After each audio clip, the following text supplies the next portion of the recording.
Take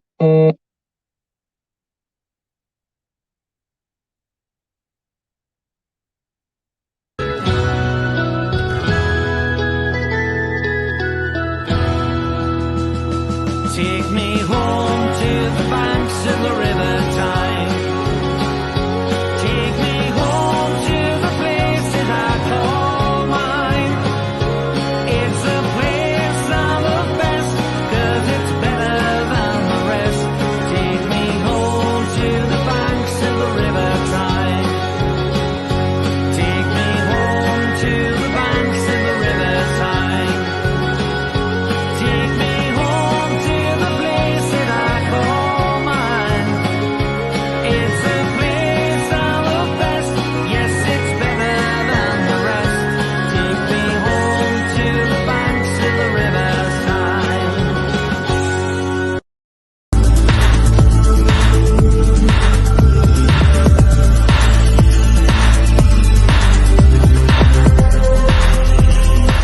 بالنسبه لما يجيك ستيف بروس مثلا يحط لك خمسه في خط الدفاع ويلعب مهاجمين Excuse me, اللاعبين اللي وليد. في النص. What is your VPN? ماي دي بي ان Yes. ماي دي بي ان سبايدر دي بي ان.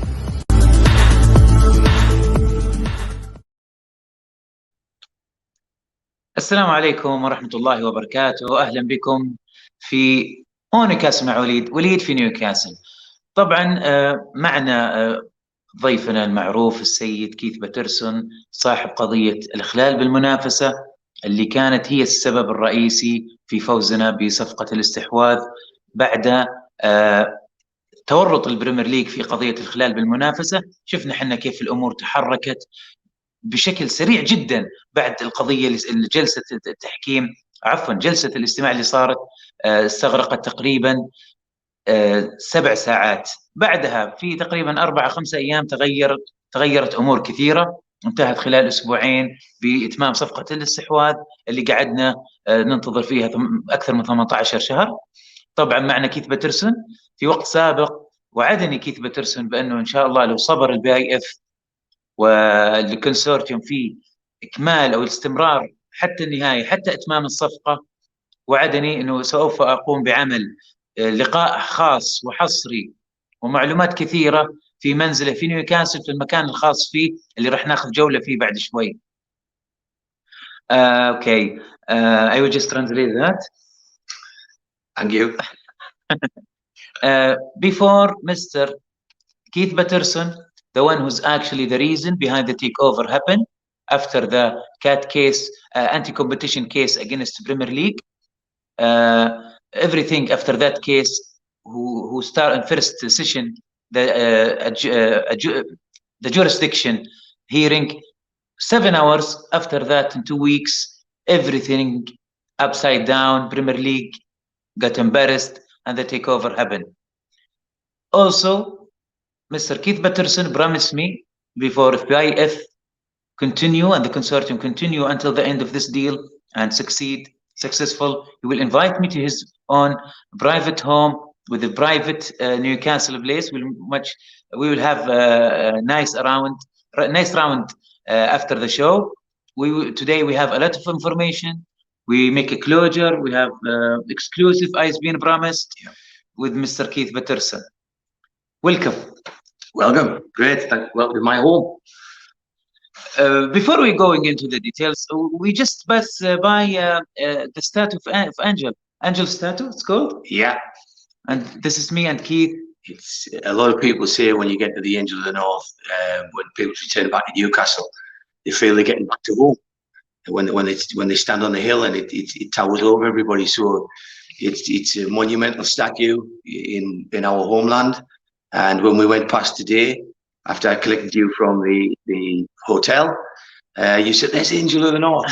So I thought that we should go and see it and we should get photographs. And it was somebody recognised وليد there and took photographs and started doing selfies. And then somebody recognised me from the case, and then it was just nice. There was only about 7 people there, but half of them sort of were taking photographs of us. And this is you wearing Saudi Arabia coach shirt or jersey. Yeah, that's the gift you give me on Sunday, which I was proud to wear. And today, I promised, if I said last time I was on your show, the Saudi show, I did say to you that I made a plea to PIF and said, look, that we're worth waiting for. I said, like, don't give up on us, because the majority of people are worth waiting for. And I said to you after the show finished, I said, Waleed, if PIF do remain patient, and if they wait for us to complete these transactions and these legal cases with the Premier League, which just dragged on a crazy amount of time for 18 months. And I said, if they do that, and if PIF do buy us, because you'll change the whole landscape at Newcastle. You'll change the landscape for our older members of our families, our grandfathers who haven't been able to stand with us at games and see us win things. But you'll also change the life for all the kids being brought into the region. If that happens, and if PIF invest with the consortium, I said, you could come to England. I said, you can stay here, and I'll drive you around, show you where I live.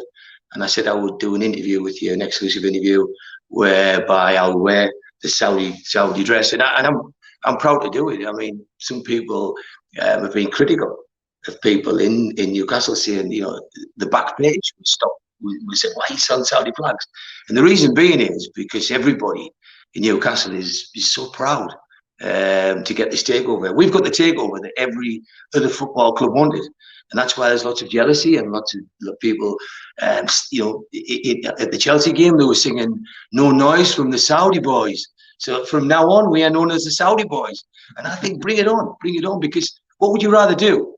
Would you rather have one of the most affluent states in the world supporting your claim, or would you rather not compete? Would you rather just have this team that has 25% possession? For me, in my lifetime, I want to see us win things. I want to see us compete. And I want to see us do well. So I said to you, if PIF come good, you come over here and do this interview. And then, sure as damn it, Waleed remembered and came up, and he brought this clothing with me and dressed me up and made me look like a real Saudi. Actually, you look at Saudi more than me. There is a good part of that, Waleed. You have red and white on, and I've got black and white. Yeah, yeah. This is the traditional one, actually. Yeah. We didn't want to go through the exclusive quickly. Yes. What does it mean, this investment for the average, even not Newcastle maybe fan in the city? I think the people in Newcastle, we're often known as a city that gets left behind, and the British government, have come up with something called levelling up, and they tell us that the levelling up is whereby I don't know, more funds will be taken to less popular places. So there's areas, down the east coast like Hull and Scarborough and places like that have always said, we want more investment. But Newcastle, Sunderland, Middlesbrough have all looked for more money to come out of government. And the levelling up policy is promised to make us more equal to places like London. But when Saudi come in and the consortium invested in our region, it just means for once we're at the first part of the pecking order. We've got the average person in Newcastle. If you had a hotel in Newcastle, if you just had your own hotel, you will have nights where there's empty spaces, but just the vibrance that's gone around the city since you people have come in tells you that everything's going to lift. The whole place, infrastructure is going to lift. There's going to be more building, more development. The Reuben family have got a great reputation for development. They've invested in things like the Newcastle Food Bank, which we're proud of. They've invested in the racecourse, and they, in our words, they say they're not shy at knocking a building up, which means they're very successful developers of property. So we'll be surprised if what doesn't follow is a new training ground. We're surprised if the ground itself doesn't expand or a new stadium built. We don't know. But what we do know is we're not going to stand still anymore. So the people of Newcastle, the football fans are delirious. The football fans they want to say thank you to the people who've invested. And there's always an over anxious mood to try and, at the minute we're worried about how many points we didn't get on Saturday. At the minute, we worried about which manager we're going to get and how quick we're going to appoint it.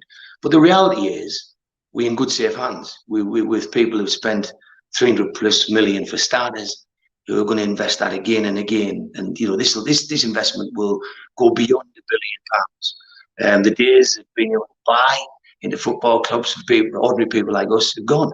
Those days, you know, it's all about big business. And when Mike Ashley turned around and said he couldn't compete, and he's worth £2.5 billion, that tells you something about football in 2021.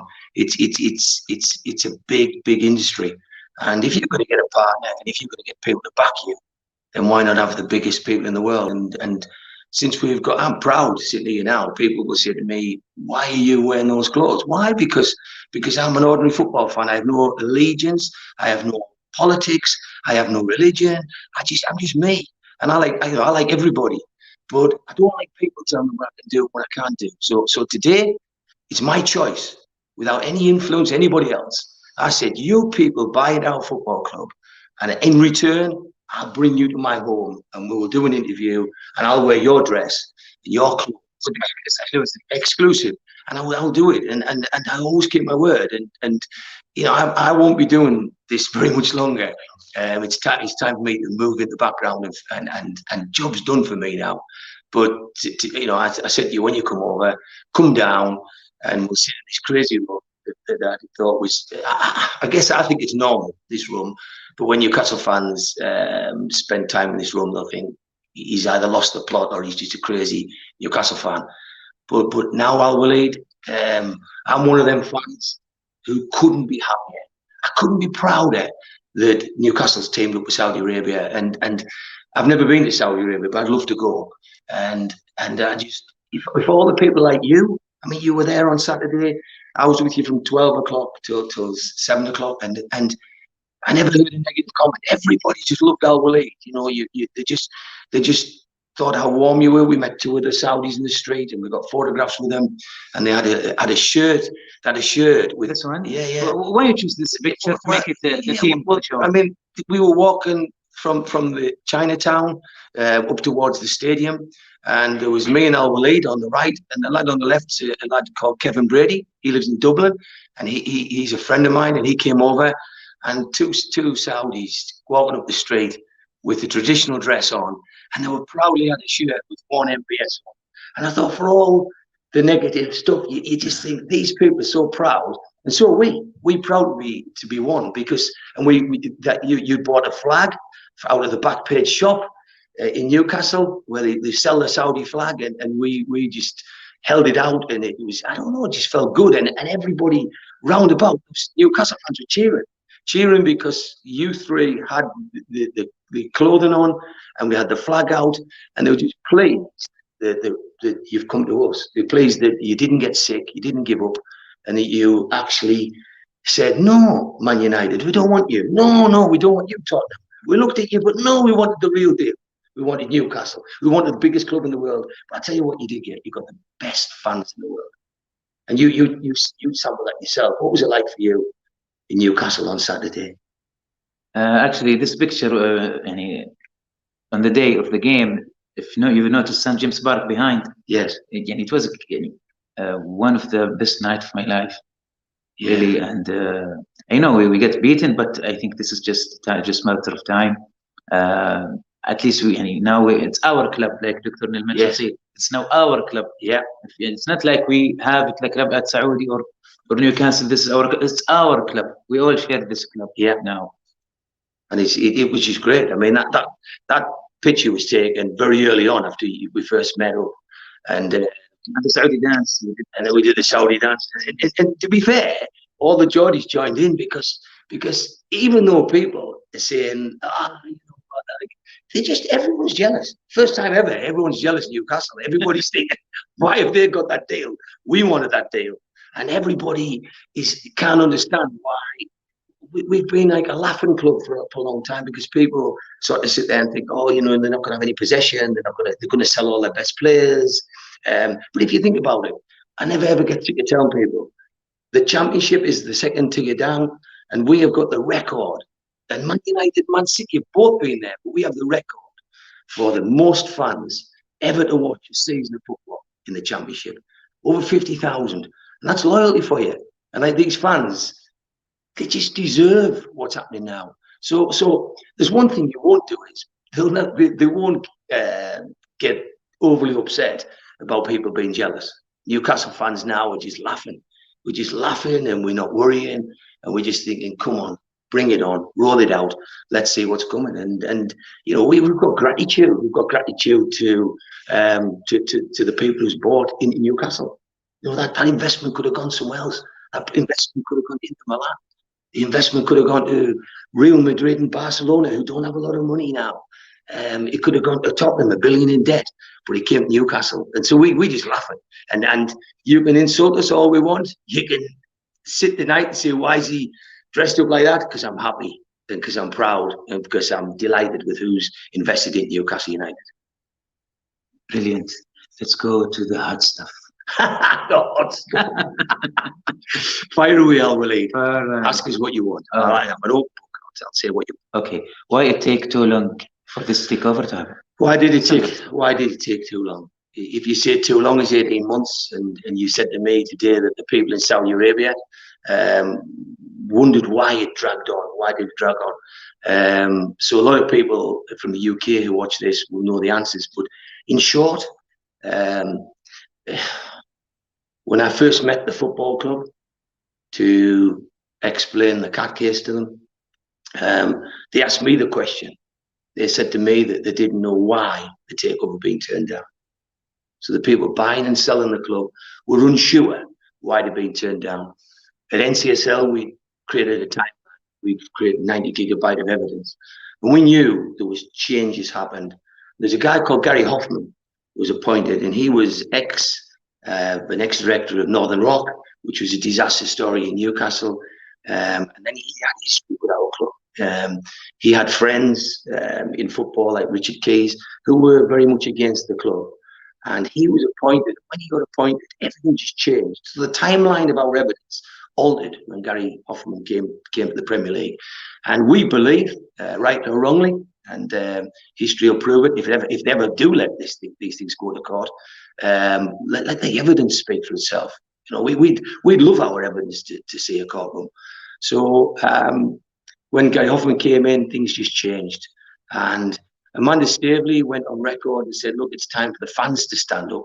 And that's what motivated me to do something. I looked at what she was saying, and there was lots of people connected to the club said that in particular, there was clubs that were out there to stop the takeover going to Newcastle. We knew who those clubs were, and we went around to gather evidence. And they came out, and it wasn't so much stopping the takeover at Newcastle.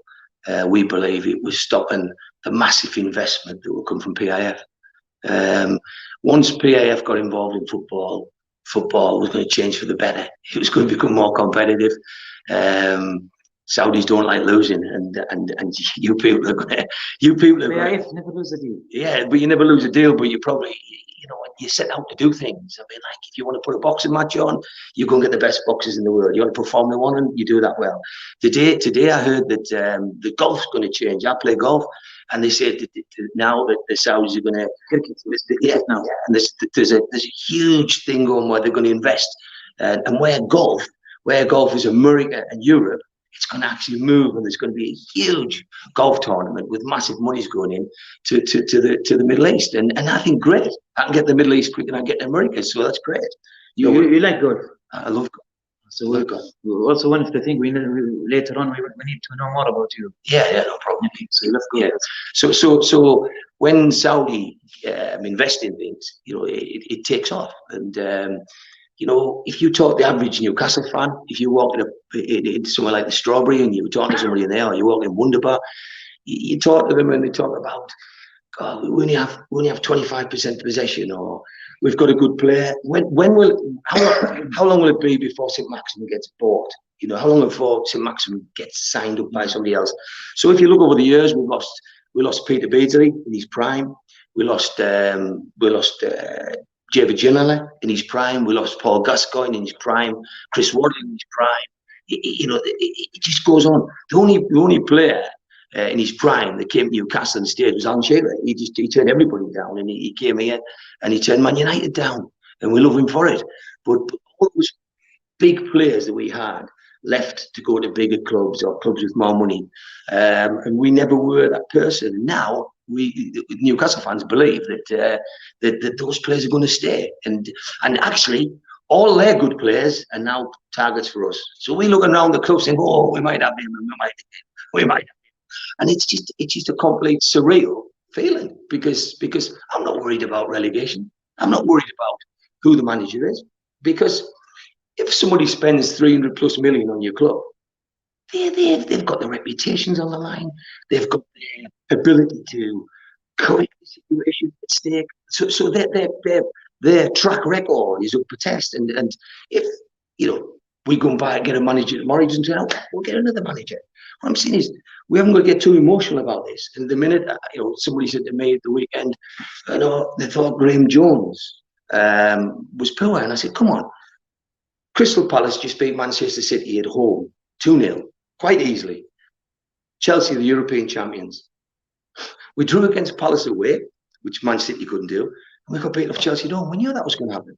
So to me, calm down. Let it happen. Let the consortium go and choose who they think the best person is for the project, to build the club up, to build the training facilities back up, to build the coaching staff back up from the ground up over.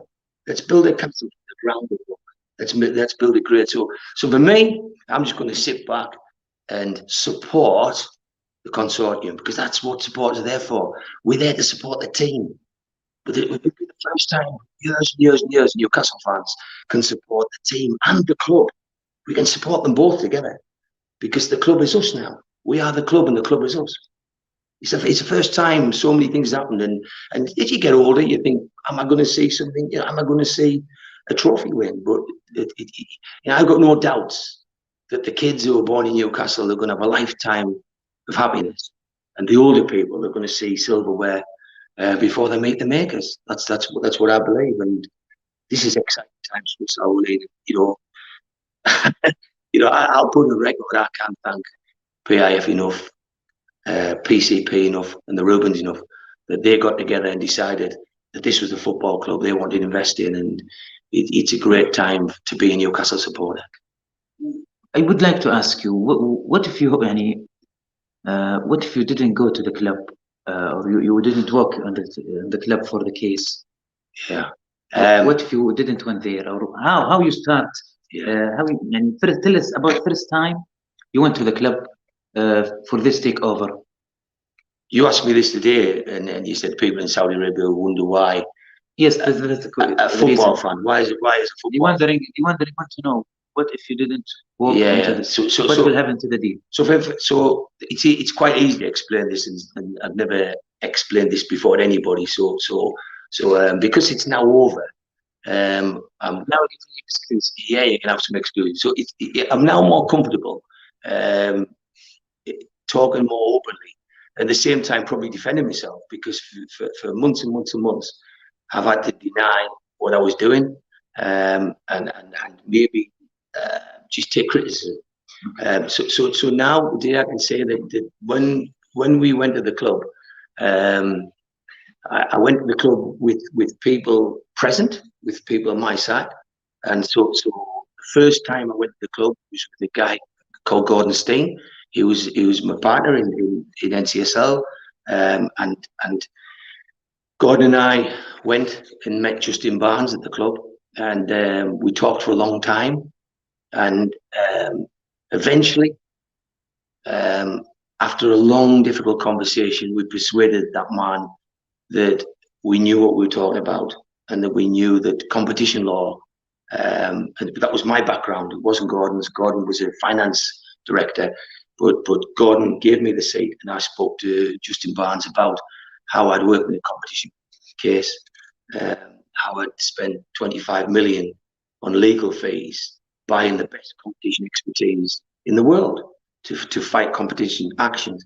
And he asked me why that related to Newcastle, and he asked me why I thought the takeover hadn't gone through. So he explained to him why it hadn't gone through. He explained to him who was working against them behind the scenes. So we told them we named the big six. clubs. The clubs that tried to form the ESL, we named them to Justin.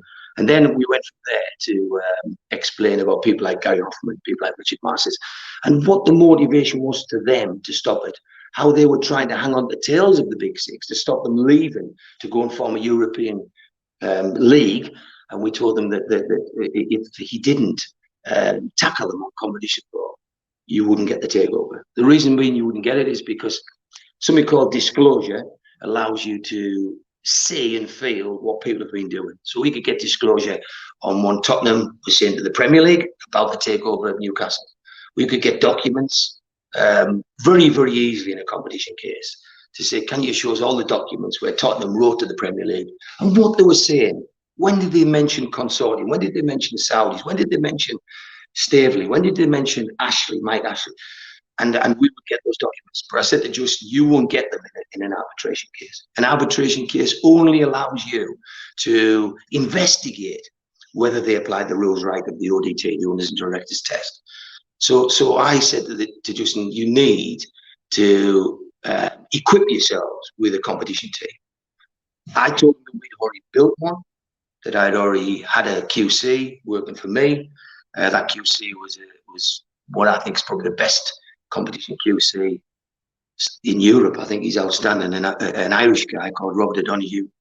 And Justin Barnes went away and said, right, the next meeting won't be just you, me and Gordon, Keith. I'm going to bring some legal people along.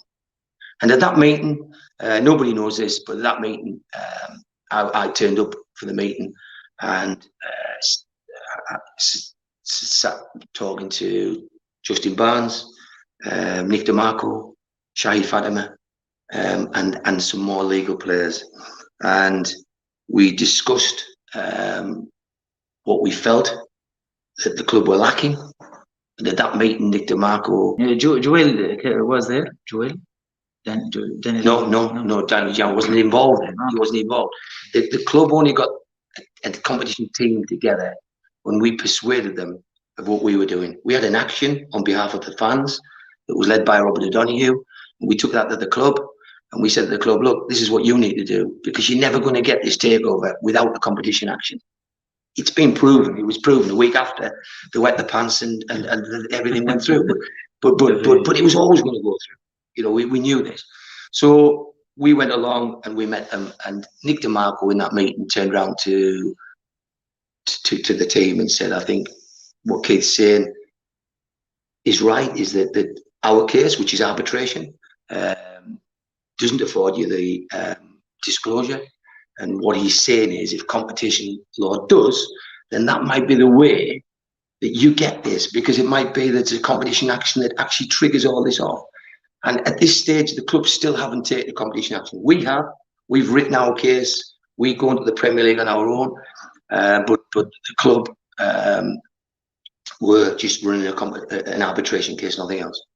And then we're invited then, could you come to the next meeting and bring Robert O'Donoghue? So they would question Robert O'Donoghue being a top competition QC. At that meeting, only myself was invited with Robert. Gordon didn't get an invite, and they wanted to keep the numbers down. So what they did was they reduced the number of lawyers, and there was a group of people there, but Robert O'Donoghue was in. And I would say in that meeting he spoke for 60% of the time.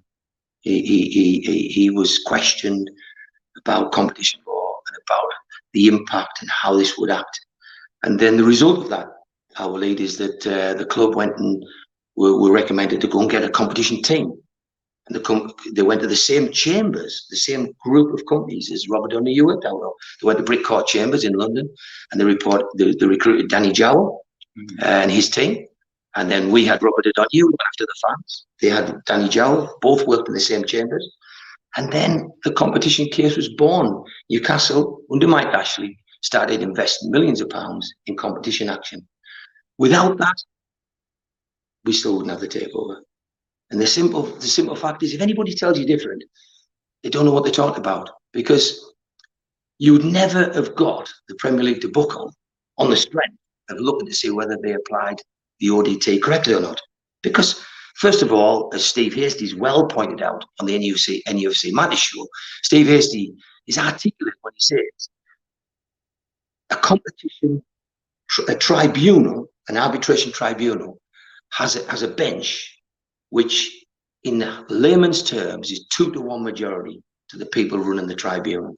So the Premier League would have had a pick, we would have had a pick, and the third person would have been picked by the FA, which is, as we all know, in bed with the EPL. So you'd have had a 2-to-1 majority on the bench straight away if they're running an arbitration. You wouldn't be allowed any disclosure at all. So basically what would happen then is you'd have been sat there running with, did you apply right? Did you apply right? With a 2-to-1 majority on the bench in our eyes. And we just said, this is crazy. You want to know what Tottenham was saying, what Liverpool was saying, what Man United was saying to the Premier League to stop PIF getting involved with Newcastle United. You want to know the facts. You want to know what they were saying, what they were doing, why they were complaining. And at the same time, when all this was going on, somebody said, go and look at the news. And I'd written to Richard Masters on the 7th of August and said, you're running a cartel. There's 6 clubs. Those are the clubs who's running. I named them. And then lo and behold, on the news, on the ESL, 6 clubs are trying to break away from English football, and they're going to try and form a European Super League. Guess what? It was the same 6 clubs. What a surprise! So straight away that morning, I spoke to the legal team. I said, game, set, match, because these people are doing exactly what we said they were doing. They're trying to feather their own nest. They're trying to stop competition. They're trying to stop the influx of cash coming from clubs like Newcastle, recently West Ham, any club. The Burnley one is said to be a lesser deal, so they passed that through. But there's so many different rules for the people, you know, like they want to know every single identity of who's going to own Newcastle. Yet at Crystal Palace, they let it be owned under a Delaware company where you don't have to name directors. So there's different rules, but Crystal Palace wasn't seen as a big threat to the big 6 clubs. So we knew what was going on. We worked with the club. We went through all our case. We went through their case, and then the rest is history. We were instrumental in Robert O'Donoghue checked all the documents over, and he stayed involved until the point where the club took the Premier League to court on a CAT action. Once that was done, once the club filed that action, I could relax. Probably on you could go back to working for other clients, and the club then would run an action. Robert said to me is, if that action runs, they can't defeat it. And this is they could not defend the action. The action had some clear examples. Got to remember, we'd already written to the Premier League. We'd already said, we're going to come after you on 6 points. And the Premier League could not answer those 6 points to us. Yeah, I remember, Keith, you said before, for many times, for months, you said, the only way we take the takeover if the anti-case runs. And that's what's happened. That's right. And if I always said, if you let the arbitration run first, and you lose that, which you probably will, the CAT case will disappear. And I said, you never let the arbitration get before the CAT. And you had lawyers.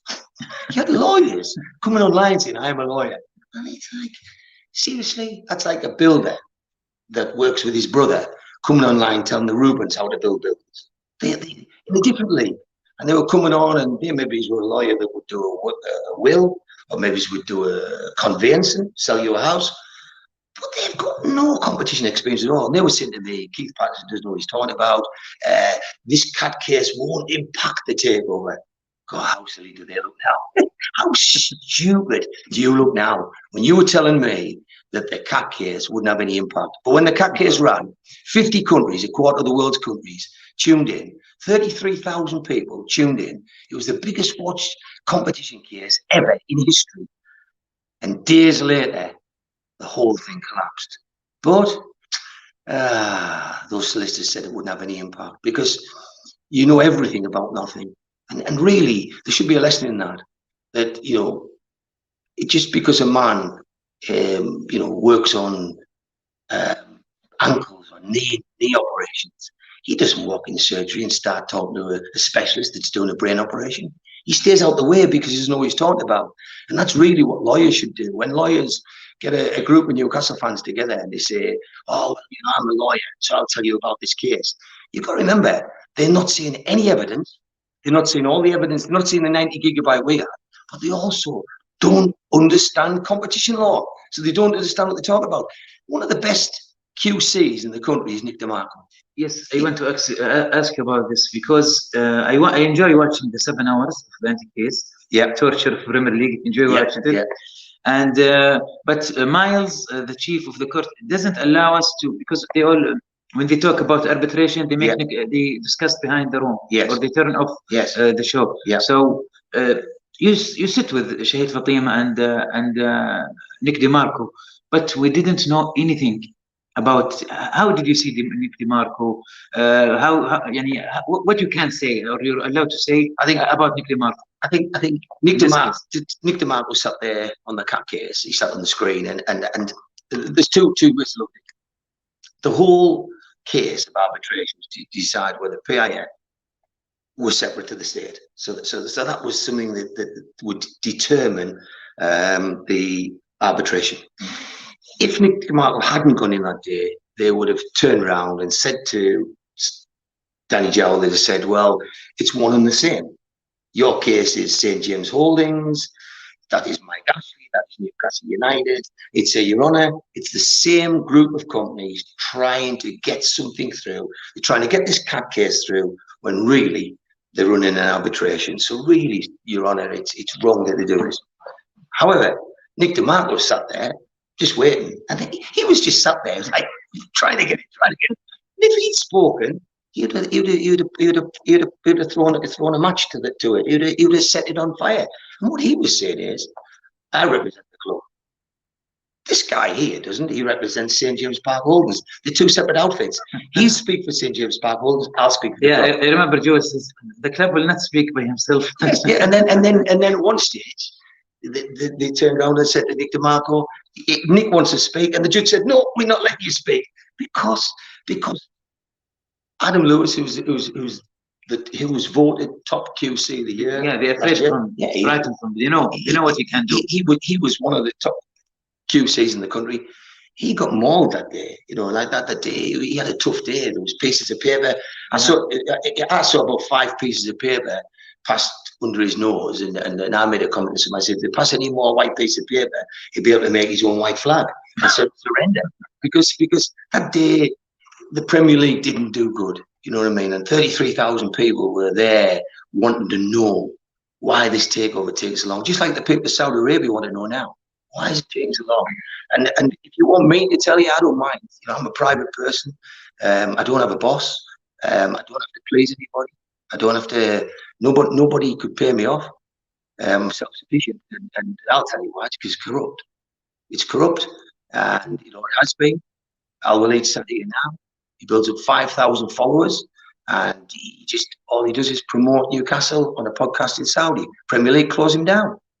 Why? Because he's a voice of reason, and because he doesn't represent the same as them, and because he speaks his opinion. Now the Newcastle fans say, well, that's not very fair. So now he's got 7,000 followers. So it just shows how people have got behind our lead to boost him up, because he's been wrongly dealt with. But you know, I've got 5 letters of threat that I'm going to get sued, that I'm going to lose everything, and I get told I'm going to have money off the Premier League, and just, how do you know what I've got? And so nothing the Premier League ever said to me would frighten me. I'm not. They don't intimidate me in any way. I must imagine if there was another football club, let's suppose it was Stockport County, and they were going to have a case for PIF to buy in, and then just at the last minute, someone was going to go and knock on Stockport County's door and say, we think we can help you win this case, like I did with the club. I think the Premier League would pray he hasn't spent 25 million in competition cases, that he doesn't have to, you know, go to work. He can take 14 months off work unpaid, which is what I did. I worked for 14 months without salary, and you know, people said, oh, at the end he's going to get paid. I haven't had anything for this. I haven't had a ticket for a game for this. You know, since the takeover went through, every time I go to the game, I buy my ticket. So if I go to Arsenal, I'll pay for my own ticket, my train, my flight, whatever. You know, I went to the game on Saturday. I went to the game at Tottenham, and all those tickets are sitting with the fans and paid for by me.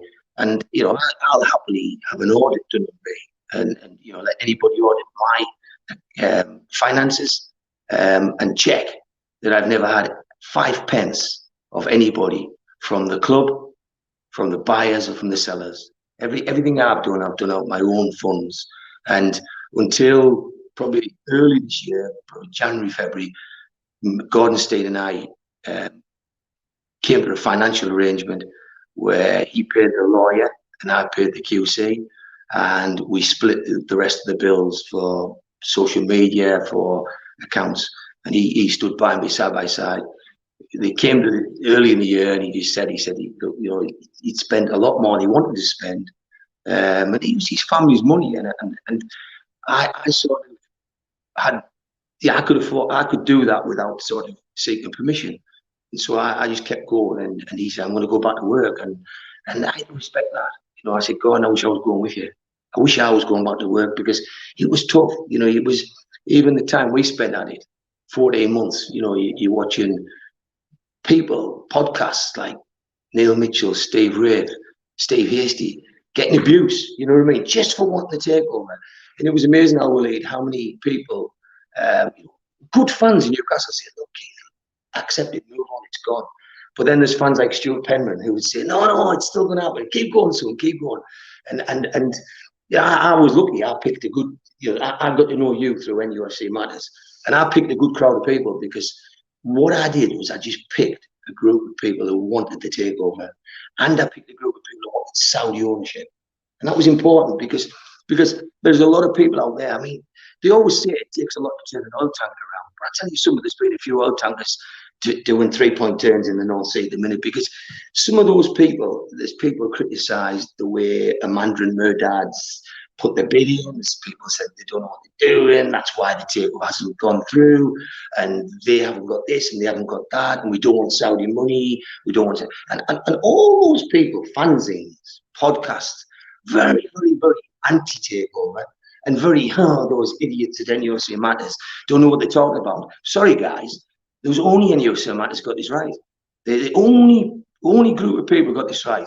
And with that thing, I'll say that Loaded Mag, again, same crowd of people, Toon Review, Al Waleed, and then you start to say the rest, the ones I know, but some podcasts went out the way and ran shows where they ridiculed me. They just sat and ridiculed what I was saying is always a dreamer, making it all up.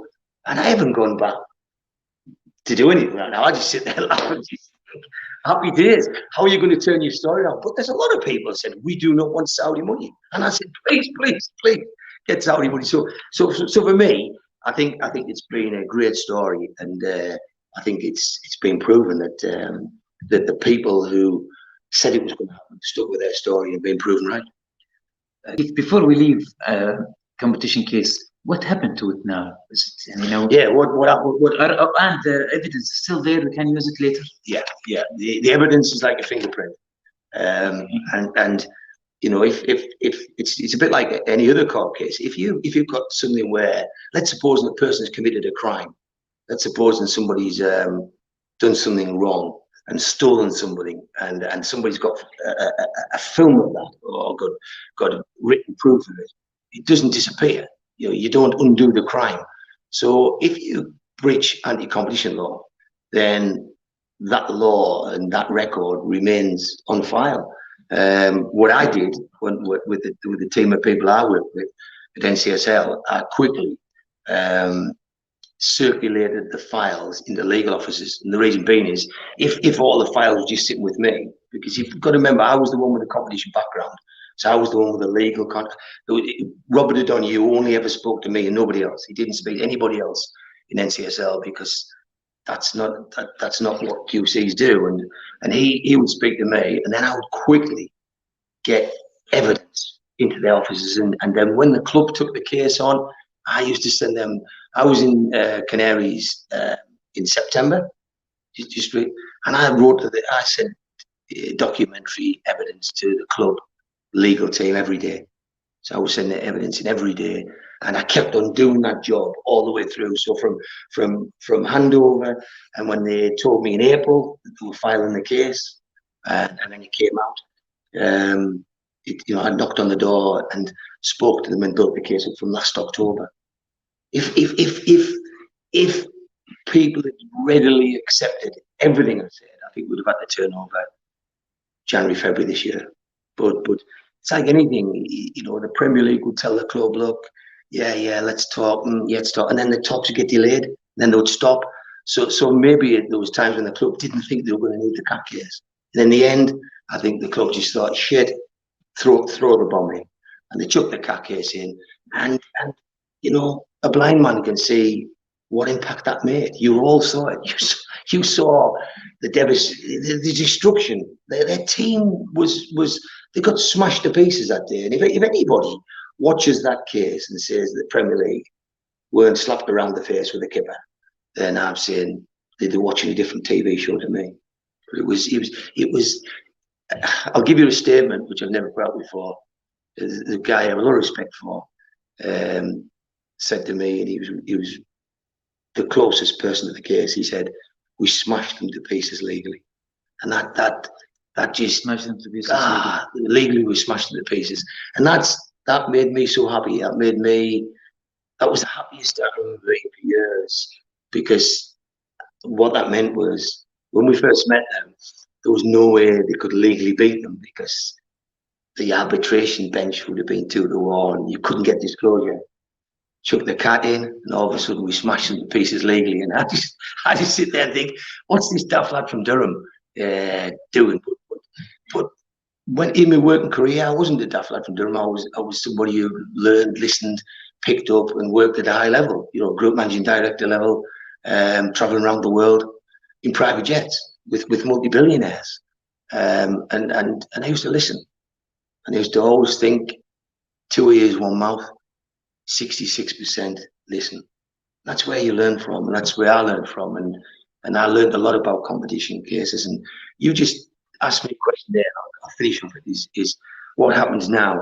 I mean, like it's the case now. Yeah, you said people in Saudi. It's dropped. Yeah, you see the people in Saudi say what happens now. Well, what's happening now is they're trying to introduce new laws and new rules. Yeah, this is what they want to say. Yeah. Now we win the first battle, the takeover, yeah. But the pressure of Premier League still on. Yeah, because still they fighting us. Still they try to, as you said, making new laws. They make new rules up, and at the end of the day, you can make so many new rules up, can't you? Because when you've got 20 companies working together to compete against each other, so it's an industry. The Premier League is the elite industry of football in this country, in England. So when you get that teams, you've got something called money, finance, and you've got laws and rules and regulations. And when you do that, you look at it and say, well, what's company B going to do to company D? You're not allowed to look and ask why you put money in your business. If we make shoes, and I buy 60 tons of leather, then it's up to me how many pairs of shoes I make of. And it's up to you to make your shoes are made better, look better, last longer, the soles wear more. It's competition. It's like you make your shoes, I make my shoes, let's see who sells the most. And I'm saying to you, if I want to go and buy some footballers, if I want to go and buy a top manager, if I want to go and attract more fans and build a 100,000 stadium and display Vision 2030 from Saudi Arabia all over my football ground, right around the world, what should stop me? And the answer is not the people competing against you. The people competing against you should never be allowed to stop you. And that's what's happening in England at the moment. Some of these clubs feel the best way to compete with a Saudi-backed Newcastle is to make some new rules. And all I would say to them is, be very careful what you do, because if you do that, you'll be acting anti-competitively. And I'm not a lawyer, and never professed to be, but I know some good lawyers, and I know some good legal people. And when I talk to them on a daily basis and I say, what do you think at the moment about the things the Premier League are doing with the other 18 clubs who've been voting against Newcastle. I said, what do you think about that? And they said, it's extraordinary, and the timing is very suspect. And there's nothing so certain. PIF have fabulous knowledge and business acumen, as do PCP and the Rubens. And what they will be doing now is they'll be making sure that they don't get dealt with in an anti-competitive manner. They've seen that that's what's held this takeover up, and they've seen that what fighting they've had to do. Luckily, the consortium didn't have to get involved in the legal fight. They weren't involved at all. It was just the club and some of us. And people find hard that I won't slaughter Mike Ashley. Why would I? You know, like if when I went to Justin Barnes, he went to Mike Ashley and spoke to him and said, I've been talking to this fan. And one day Justin said, you're the first fan we've trusted in 14 years. So I didn't say, I'm sticking with the club, you and this, that, and the other. I just said, look, if you want out and you see that buyer's still there, why can I not work with you to help you out? So you leave with the best bid, and I make it easy for help you do it, because I know how we can win this case. And if he didn't listen, if Mike actually said, tell him to get lost, he's just another Newcastle fan, doesn't know what he's talking about, then we wouldn't have the takeover and I wouldn't be here. But of course, I've got to be grateful that Mike actually kept putting millions into it. So through January and February and March, how many times do we get told that people are buying Inter Milan, Roma, West Ham, Tottenham, every team? But PIF just stayed patient. Amanda Staley was getting abuse of some of our fans, and fans in were sending abuse in. She didn't know what she was doing, but she stuck with it. And the reality is that if the only person that could have stopped this takeover going through, if there was a willing buyer, is Mike Ashley. At any time, he said, I'm not spending more. And that was the only fear I had. And the day that fear left my body was when the cat case come on. And you know, the screen came up, and I obviously recognised Nick, and I recognised Danny because I'd been in meetings with them. And I saw Nick and Danny sat there, Danny, Joe, and Nick, and I just thought, wow. And I just thought, game over. I thought, you're not going to beat this. It's like knowing the result. It's like watching a video. You imagine if Tyson Fury was fighting, and you saw the video an hour later, and you all come and said, right, let's put the fight on, and everyone thought it was live apart from you, but you know the result. That's what I felt like when the cat case came. I knew that the cat case was only going to go one way. I knew that, and Robert O'Donoghue said to me, if it runs, Keith, they will not be able to defend those points you built. But then, more importantly, Justin Barnes said to me, Keith, if we make this public, we win. If we win this, he said, if we get this into the public, he says, you get your takeover song. And then you think, really? And there we are, sitting watching the cat case on screen, 33,000 of us, and I'm thinking, it's public, and the cat. Robert says they can't beat the case, and Justin's got it public. And I think Nick DeMarcus is sitting there now, just comfortable. If you just know the makeup was from like Nick DeMarco, he doesn't join losing sides. He's a winner, and he has a reputation. And when they didn't let him speak, I thought that's the judge making sure the Premier League didn't get mauled. But now today, if the other 18 clubs still going to go down that route, because it's clear the other 18 clubs against what they called anybody that's got any large backer. So they've gone against Manchester City, they've gone against Newcastle, and the Leicester here is they're going to go against West Ham now. But the reality of it all is, it's going to go to anti-competitive. It's going to end up back in a courtroom, and all the evidence is out there will sit. It's like a great bottle of whiskey.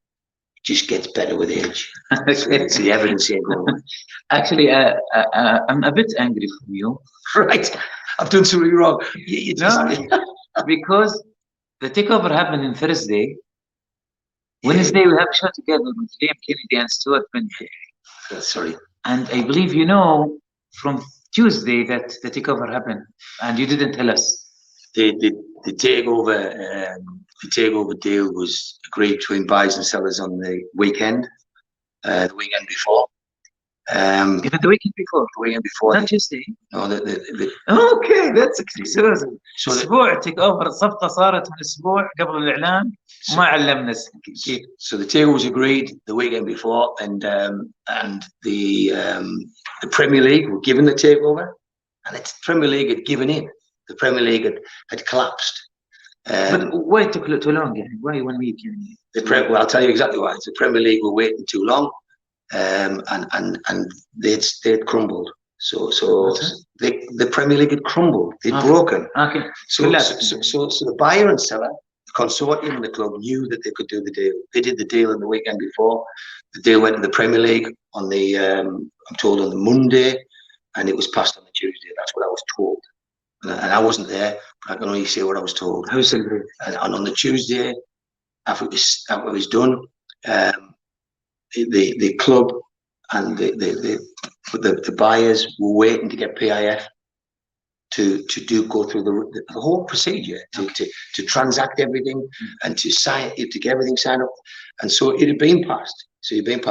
Then on the Wednesday, there was a deal done between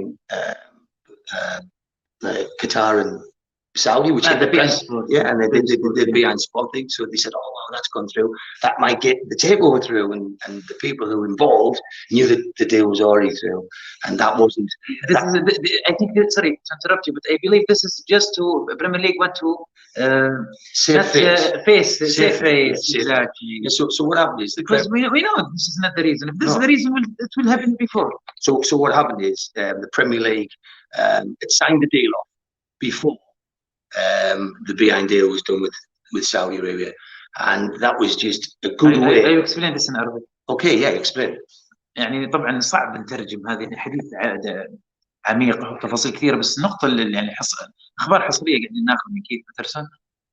الصفقه صارت قبل اسبوع من اعلانها، وقبل حتى موضوع بي ان سبورت، وهذا فقط كانت حجه للبريمير ليج انه كان هذا هو السبب او العائق ليحفظون ماء وجههم. هذا بس معلومه مهمه لازم المشجعين يعرفونها. It's great. So the deal was done and signed off, and then when the behind deal was done, in fairness, I don't think the Premier League did say, "Oh, that's why we held it." I don't think it did. I just think that the press got hold of it and said, "Oh, now that that's done, that makes a huge difference." Yeah, Craig Hobbs.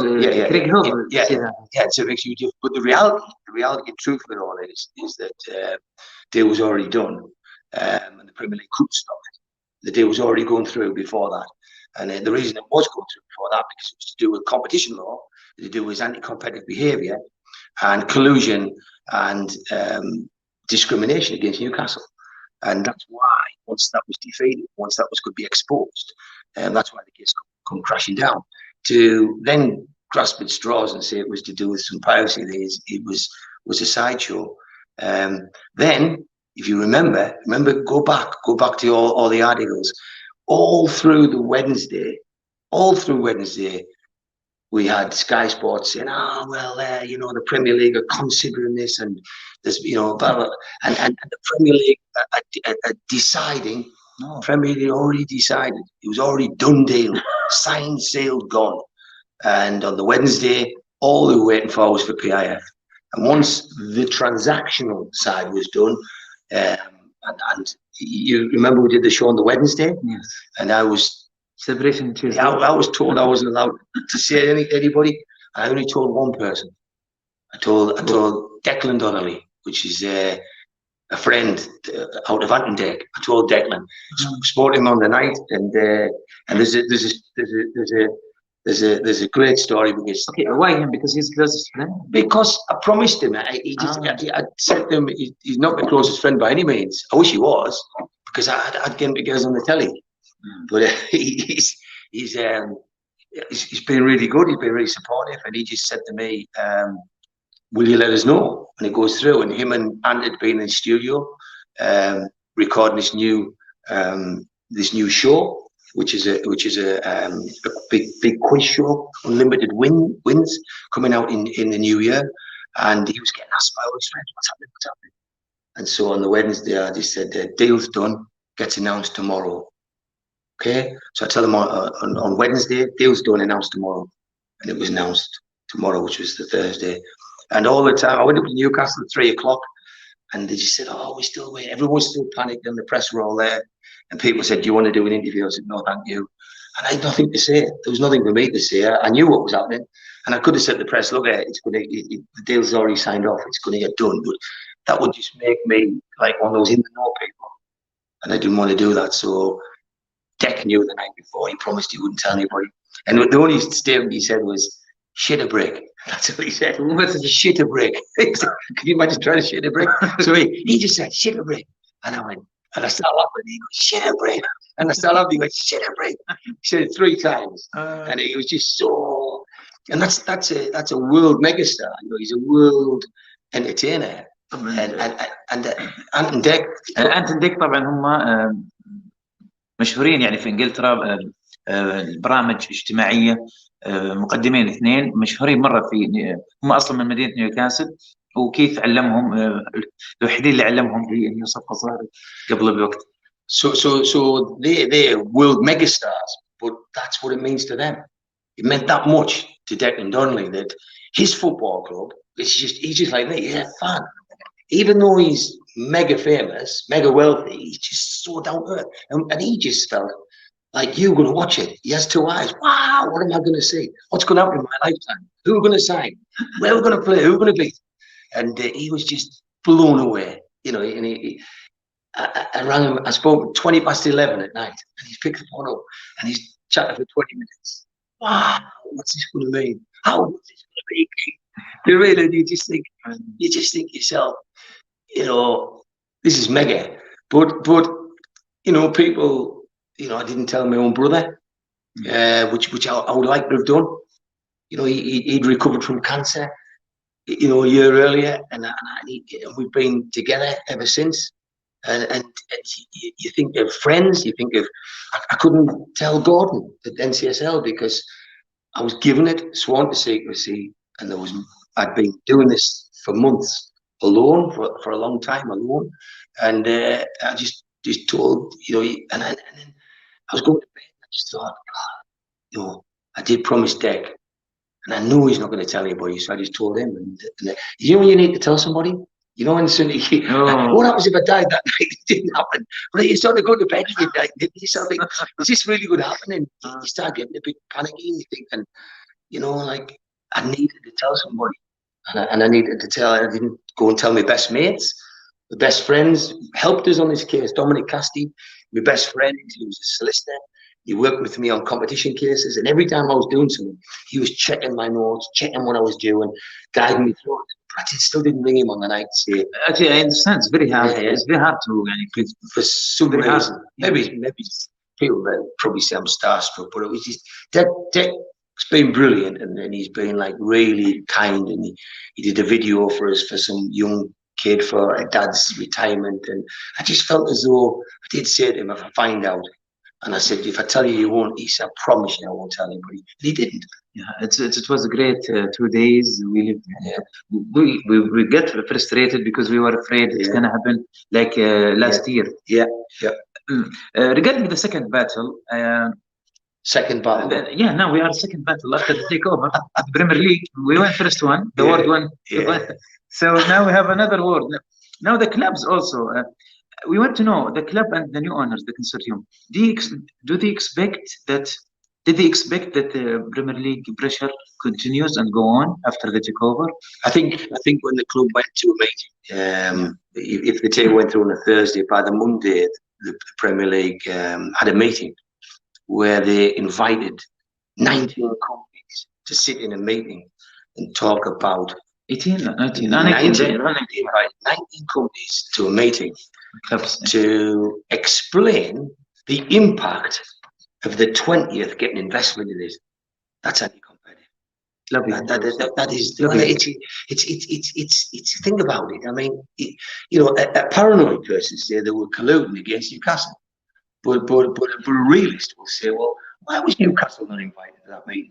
And the reason the Premier League gave why Newcastle weren't invited to the meeting was because they wouldn't have been able to have a frank and honest discussion. So what did you want to discuss about us and our investment and our company?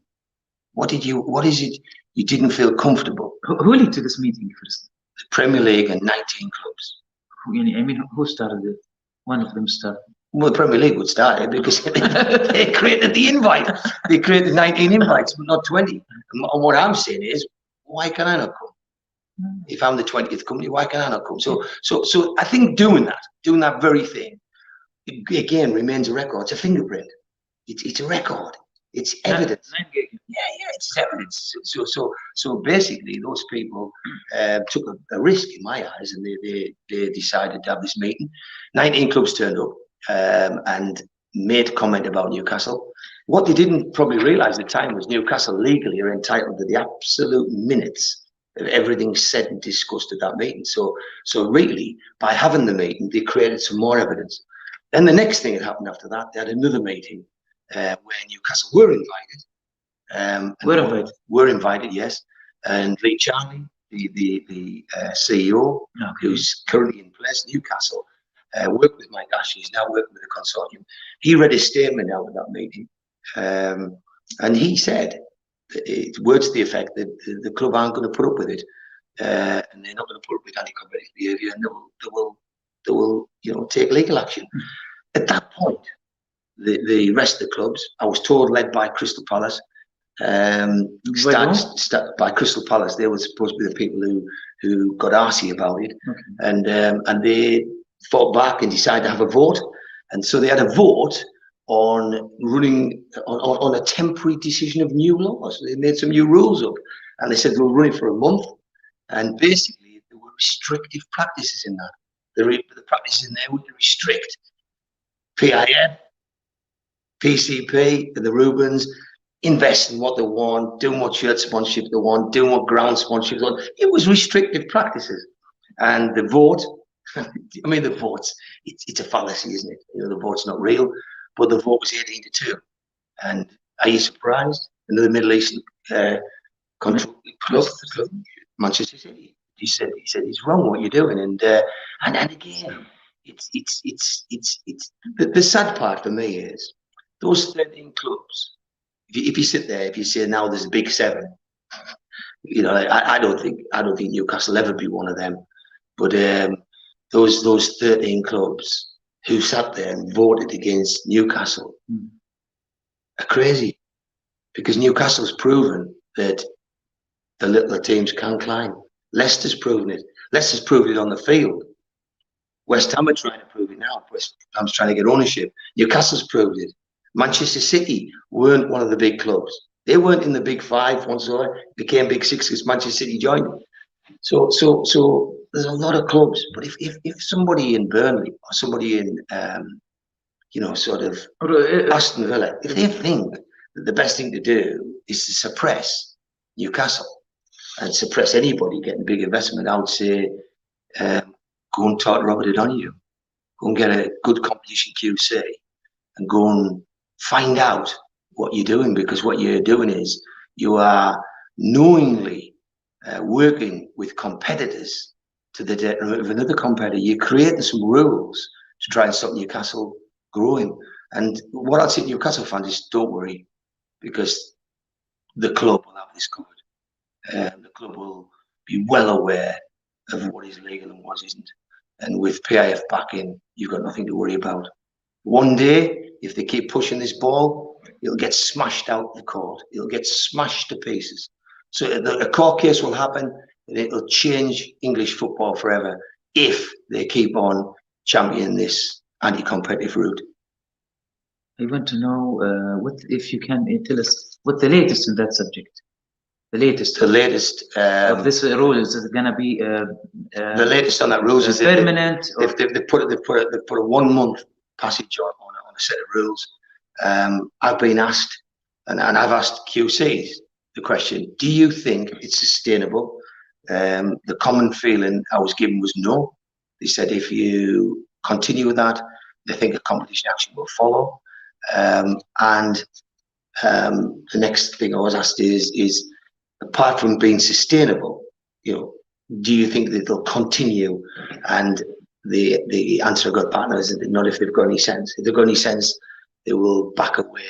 I think it was done hastily as a result of clubs being pushed into a corner by a strong legal statement from Newcastle. Newcastle went armed with their CEO with a legal statement, and I think the rest of them just thought, well, we're not putting it without, let's fight back. I think the solution they came up with to run, see, think about it. If you were running something that was legal, then just say, right, that's in place forever, if you think you know what you're doing. But if you say, we'll do it for a month, I don't have much confidence. I think we better do something. Yeah, so really, it was like, it's like one of these things when you see people to have a fight and they say, I'm going to hit you. Well, hit us and then tell us. I want to know if the case was dropped, the cat case, the first one. Yep. So the first one, so that's maybe the second one. Yeah. Can we use the same evidence in maybe coming anti-case? This is also one question I received. Yeah, I would say to all people that the files we created for the club remain. Yeah, it doesn't mean if it dropped, this case is this evidence dropped. We can use it. I mean, I was talking to Irina Superman, the US lawyer, who's a specialist on Middle East issues, and she said she talked about different evidence and things like that, and she said to me, why do you think that now the takeover's passed, they're still doing this?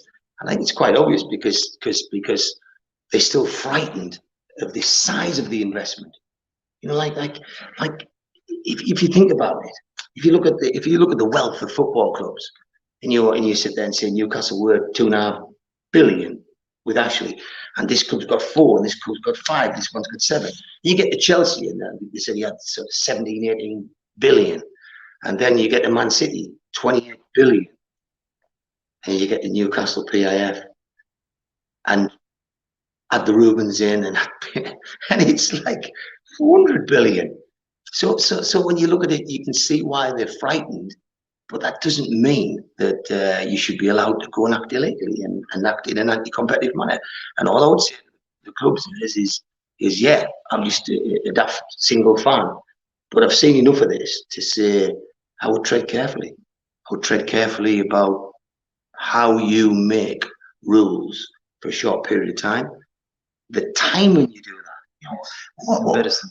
fancy a Newcastle takeover. Taking 18 months, and then it gets passed on a Thursday, and by the Monday, 19 of you are meeting up to talk about the 20th. The judge, what he would say, you just make this up. It's like you couldn't make this up. It's like we sitting here today in my house, just chatting like two football fans. But وليد, I'm making you. Yeah, but what we're doing is we're talking about factual things. No. Competition law is older than my granny, and it's not changing. You know what I mean? It's there. It's like all rules. You know what I mean? If there was no laws, there'd be no prisons. And the reason the prisons are full because people break the laws.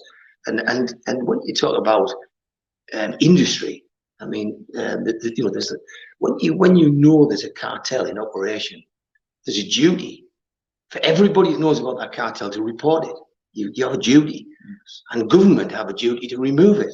Yeah, special number, special size. And all I can say is, don't shoot me. Just look. Boris Johnson has gone on record to say this seems like a cartel. The Express and the Mail newspapers, both their reporters, Martin Samuel and the guy out the Mail, both turned around and said, this sounds like a cartel. So understand, we've got two of the biggest newspapers in Britain saying that this is a cartel. We've got the Prime Minister saying it's a cartel. We've got nobody doing anything about it. So to me, I think it's a case of time. And it won't be me. I might have been the guy that lit the match, that lit the firework, that caused the bonfire.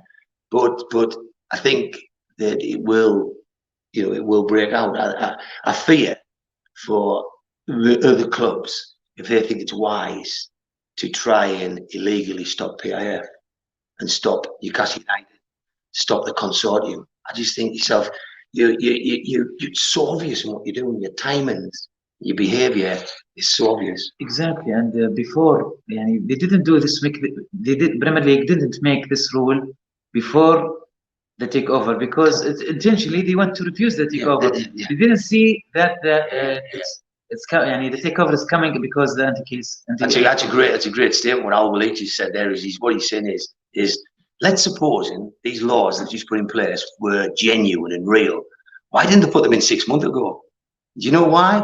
Because 6 months ago the Big Six thought they would stop Newcastle being taken over, and they thought they would sicken the investors. They thought that the consortium would get sickened, and so they thought they didn't need to put these rules in place.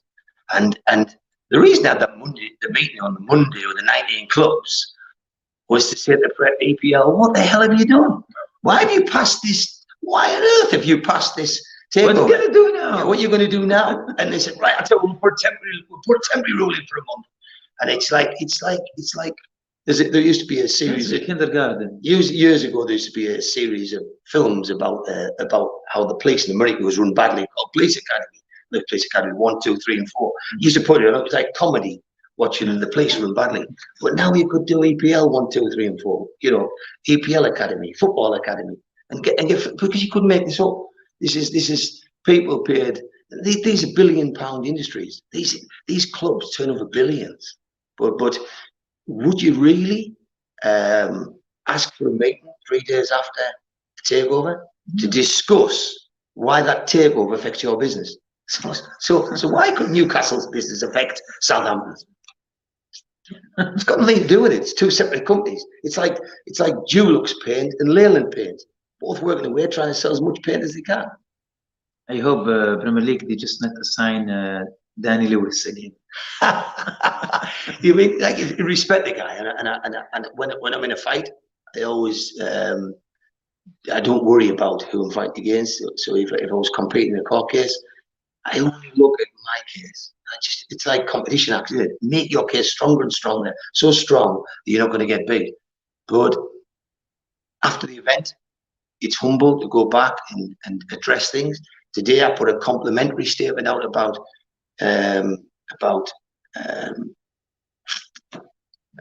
Simon Jordan. He's been very anti-Newcastle, but I put a complimentary statement out about him to say, hats off to yourself for having the decency to put a shirt up where he said, this takeover is deader than dead in Deadland or something, he said. And he got a T-shirt presented with that, and I got a T-shirt of the same fans saying, I only wrote one letter, and on the back of that all Nick DeMarco's comments about what I'd done. So they were sort of saying, well done, Keith. And Simon, you said this deal was dead. Keith said it was never, ever not going to go through. It's the same. Yeah, this photo in our accountant. Yeah, but I think that what's happening now with Adam Lewis, you've got to stop for a few minutes and you've got to be respectful and humble and say he didn't become top QC competition last year for nothing. He did it based on his performances, based on judgments from the Law Society, and based on his industry rating him the top of the game. So that probably shows how weak the EPL and the club's cases were. That the top QC of the moment looked so dishevelled and looked so destroyed because Newcastle had overwhelming evidence. We had 6 points that the fans NCSL took to the Premier League. They couldn't answer. And the club added to them. And I always said the club's case was like mine on steroids. My letter was my letter to the Premier League, and this is exclusive because nobody knows it. Okay. My letter to the Premier League was 14 pages, and 14 pages. 40 pages. The club's 27. So, and we thought we had the kitchen sink in ours, but the club's legal documents for their case that we read and signed off was 27 pages. Now, it's separate to 27. It was 27 pages together. Their action. Yeah. I mean, you're 14, they are 27.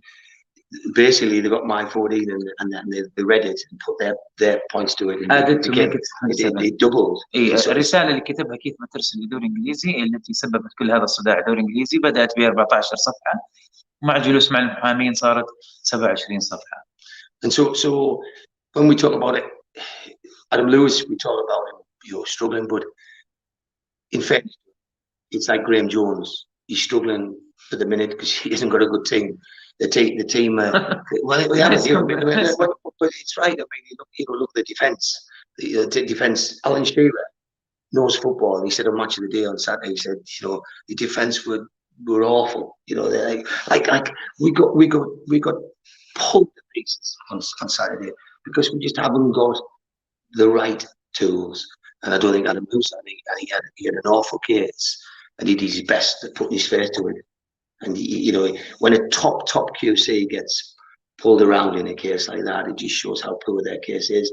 And that's why you would think that they would stop going down this anti-competitive route, which they seem to be going down. I think the reason the Premier League are tolerating at the minute is to keep these other clubs on side and stay in favour. Okay, when do you think they will just call it off Premier League and stop and become normal association? I don't think they will. I think the Premier League will. Forever? I think what they'll do is they'll push it too far one day. I think they are under shock. This is under shock. I think situation. I'll be surprised if they don't push Newcastle to the point that they've got to take another action. Mm-hmm. When you got to remember, let's suppose you shoot a man and you go to jail and serve your time, and you come back out and shoot another man. You don't say, well, I've already been to jail. No, this is the second one. So you go to the club and you say, we want to settle a cat case and we'll pass you takeover. Okay, fair enough. New people come in, buy the club, yes, and then they do it again, and you go back to court. There's no agreement says we won't go back to court. تقريبا كيث باترسون تكلم نفس ضيفنا عزيز اللي استضفناه في حلقة سابقة من القناة العربية الأستاذ عبد الله الدرويش، لما قال إنه أخذنا حقنا حنا في تيك أوفر بالقانون. برضو موضوع الإعلانات ومحاولاتهم للدوري الإنجليزي، محاولاتهم لجعل الدعم المادي أو القوانين والعقود والإعلانات هذه وصعوبات واختراع قوانين وما إلى ذلك. إن استمروا بالدوري الإنجليزي في هذا الأمر راح ناخذ منهم حقنا برضو بالقانون. I'm explaining same. We have a guest before from Al Arabiya channel. Exactly say with the same in different words. Right. You could be saying Keith sat there and he looks scruffy or he's overweight. I mean, you could be saying anything. I don't know what you're saying. I just trust you. Okay. All right. Brilliant. So, okay, we speak about Irina, and Irina, she's an American lawyer. We had a question from her, and we want to ask you her question. Okay? This is from Irina Zuckerman. I've been interviewed. Yes, I've been interviewed. Okay, this is from Irina. Do you think Premier League is not keeping up with the deal, given that cat cases was supposed to be dropped in exchange for the takeover to go forward? And now Premier League is effectively preventing the club from taking advantage of the takeover. I think nearly because the Premier League agreed that the cat case would be dropped if they passed the takeover. But that doesn't allow the Premier League to continue that anti-competitive behaviour. When the deal was done, it will be done on the strength that nobody admitted acting anti-competitively, but they definitely wanted the cat case stopping as part of the deal. Part of saying I agree the deal is they have to remove the cat case and remove the arbitration case. So I think, as Irina would point out, she's probably thinking, why is the Premier League continuing with that behaviour? I would say desperation. But I think it's still going on, and I think there's still an appetite amongst the other clubs to try and stifle the Newcastle emergence with whatever behaviour they want, whatever new rules they can put in. I don't think they care. I think they'll do anything they can to stop Newcastle grow to be a powerful force. And I don't think they'll win. Never been more confident anything in my life that they will lose. Okay, there's been an active campaign to expose and confront hypocrisy of people and entities in UK, including the Big Six, who are continuing to attack Newcastle for welcoming the IF, even as other major Saudi deals benefiting UK economy are moving forward with no reaction. What is the explanation, especially since some of the characters involved have also received investment from the IF and other Saudi entities? Yeah, I mean, what Arena's talked about is why is everybody giving Newcastle a hard time? Why is Newcastle fans getting attacked and the region getting attacked by other people? So Saturday we sat in the crowd and there was Chelsea was singing "No Noise" from the Saudi boys. So they call all Newcastle people Saudis now. It's great. We love that. Keep on doing it. And watch your best players, Mike, because we might be taking them off you soon.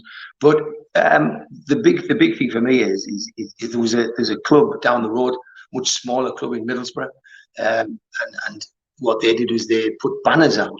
And I don't think it was ordinary Middlesbrough supporters who put banners out. I think it was political groups who infiltrate fans. It's the same as I don't believe that the banners that went up at Crystal Palace were ordinary Crystal Palace fans. I think the political groups that are posturing political messages. So they went to Middlesbrough and they put a sign up, and it was a big banner that Newcastle sold their morals and their souls for £305 million. And then a week later, there was an announcement made that PIF were putting £1 billion into Middlesbrough. And they were great news. I was like, so our 305 was not to be done, bad money, but the 1 billion is good money, and that is people. You know, that people. What's the saying? You shouldn't. Don't throw stones in the greenhouses. That's what people like. People only look through life through their own eyes. They only look at life through what's in it for them. And Middlesbrough made fools of themselves because they criticised us on banners bigger than this room, huge banners along the pitch saying the Newcastle fans had sold their morals. What for? Taking the deal in football everybody wanted, and then they've gone and took a deal 3 times more, and it saved 1,000 jobs.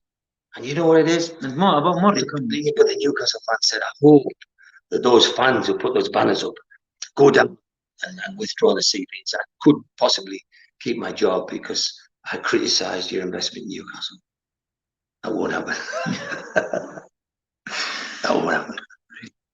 Okay, third question from Irina. Okay, about comment. It's very hard for me to read. Okay.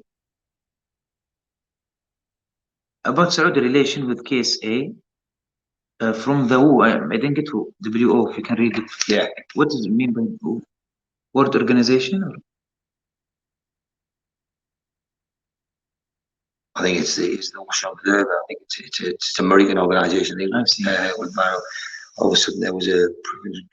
Well, she's talking about trolls, and I think it's I always think to myself, I don't give them much. I just block them and cut people off. What Arena's saying is, why is it when the arrangement was announced, a lot of the people seem to grow again, and I think it's quite simply funded. You know, the people who attacked people on social media, the Newcastle fans or organisations pro-Saudi, pro-takeover, are funded by organisations, and so Arena's that's what she does. She's tracked and traced and find out who these people are, and she confronts them. And for me, I don't let them bother me. You know what I mean? I was just this football fan who didn't know what he was talking about, who thought he could get a takeover for Newcastle from the biggest organisation in the world, and I wouldn't take up it. So let's move on. All right. Okay. Now we want to know more about you. About me. This is the last part of the show. But first, we hear you that you decide to step away. I know we do this because you promised me before, after the takeover happened by PF, we'll do this show. But why now we see you quitting doing shows and interviews. Yeah. We want to know why. The real reason is because I've done what I came to do. All I came to do, I was just a football fan. And it's been a difficult journey. You know, yesterday you met my fiance, and you know, you come and met us and chatted to us, and during this takeover we split up. We you know, they got too much pressure. I had a death threat, and to bring death threats to this house, you know, you're in my house and it's a nice place to live, and you think to yourself, why have I done all this for my football team, and is it too selfish? And we had a break, and it hurts. You know, it hurts when you upset people that you care for, Waleed. You know what I mean? When you let people down. You know what I mean? My brother was recovering from cancer, and I'm sitting there getting threats. I lived with it. I moved in with him over the weekends, so I lived with him, and he'd say, "I'll say I'll come down this weekend." He'd say, "I found I had more threats," and it wasn't good. They didn't want us living in here on my own. And they'd say, "Well, come and stop with us."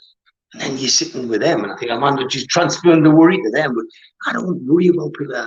Them people who make threats don't do things. You know what I mean? I always say to people, if I'm coming after you, I won't be ringing you to tell you first.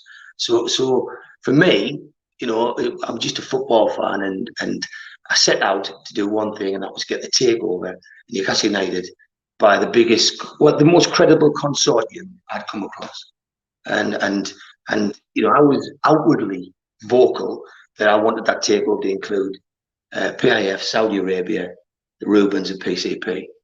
Once that was done, then what was left for me to do? I mean, after that, surely then it's my turn to go back my box, and I'm comfortable. I have a great life. I've got a lot of plans ahead, and I want to just go and enjoy them. But I want to be that fan that gets to more games. I want to be that fan that I don't know, that travels without a care in the world, and just totally enjoy being Newcastle supporter. So when I see the kids at the game on Saturday, you saw how many kids I picked up and put on my shoulder, and I said to all of them, "You're in for a great life." And I feel, you know, the parents are saying to me, "This is the man that made this happen. This is the man that changed it. This is the man that stood up for us fans." And that's enough. That's all I came for. I didn't come for, you know, a season ticket, or I didn't come for like anything else. I just came because I knew when Amanda Staveley said stand up, that I knew what was missing, and it was competition law. So when that's done, you know, PIF don't need us now. I mean, you know, these people have massive wealth, so they can buy any expertise they want. Maybe it was probably very fluky, very lucky that I came along at a time when I thought, well, we'll go and try and get hold of the club. You know what I mean? If Justin Barnes hadn't took that call, you know, we had to get through to him all we had was an email address. We just said to him, "Look, we've got something which we think will break the takeover. Please talk to us." And then he got a message back saying, "Right, I'll talk to you." And he spoke to us, and it was difficult. It was really hard to get him persuaded. But, you know, that's when it was hard. It's not hard now. It's dead easy now. But then it was hard getting him to believe us. And then getting him to go, "I'll go and talk to Mike and see what Mike says." He went to talk to Mike Ashley, come back, and he says, "Right, we want to talk to you again." And we did. Now we want to talk to you again, but with your QC present. And you do all this. And then there comes a time, 18 months later, where you think, "Oh, I'll tell you what I'm going to do. I want to go to one of them games with my brother. I want to take my brother to one of them games. I want to travel abroad." I used to travel to Roma and Juventus with my brother, into Milan, and watch us play. I want to do that again, you know, while we're both alive. And I want to, you know, I want to take my girlfriend to a game and just be a fan in the background, you know, just stand like at the back of the strawberry, you know, just watch everyone buzzing. And you know, I might at some stage, if we win something, smile and think, well, you played your bit, you did your bit, but I don't think there's anything left for me to do. So when you talk about why I've dropped out of podcasts, because it's a discipline.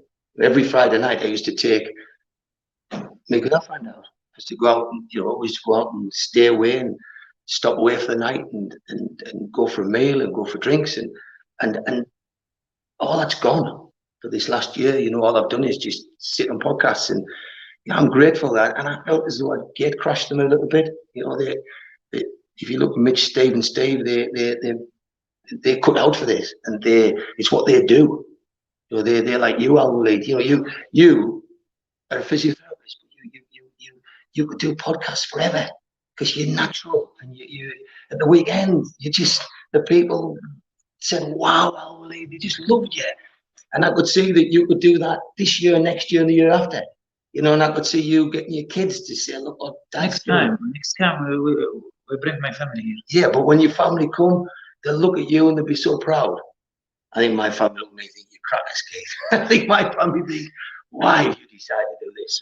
So you've got to remember, like, I was in a position where I could just not work anymore and just you know, sail around the world on yachts and you know, buy property abroad and travel the world.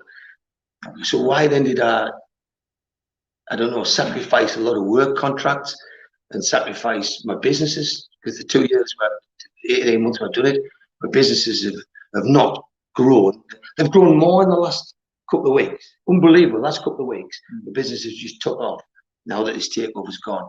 So why do I want to sit and yak on to people? I did this because you asked us to do this. You know, I didn't say, "Can I do it?"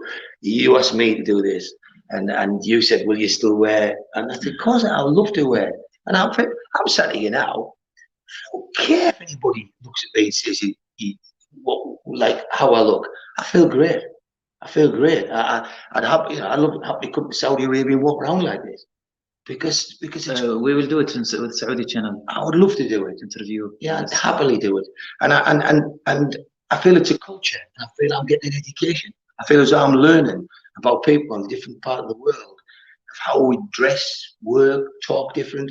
And the only thing that upsets me is when you speak and I don't know what you're saying, and I feel ignorant that I'm, you know, daft lad from Durham who just speaks English, and I speak a bit of French and a bit of Spanish, and a bit being the key word.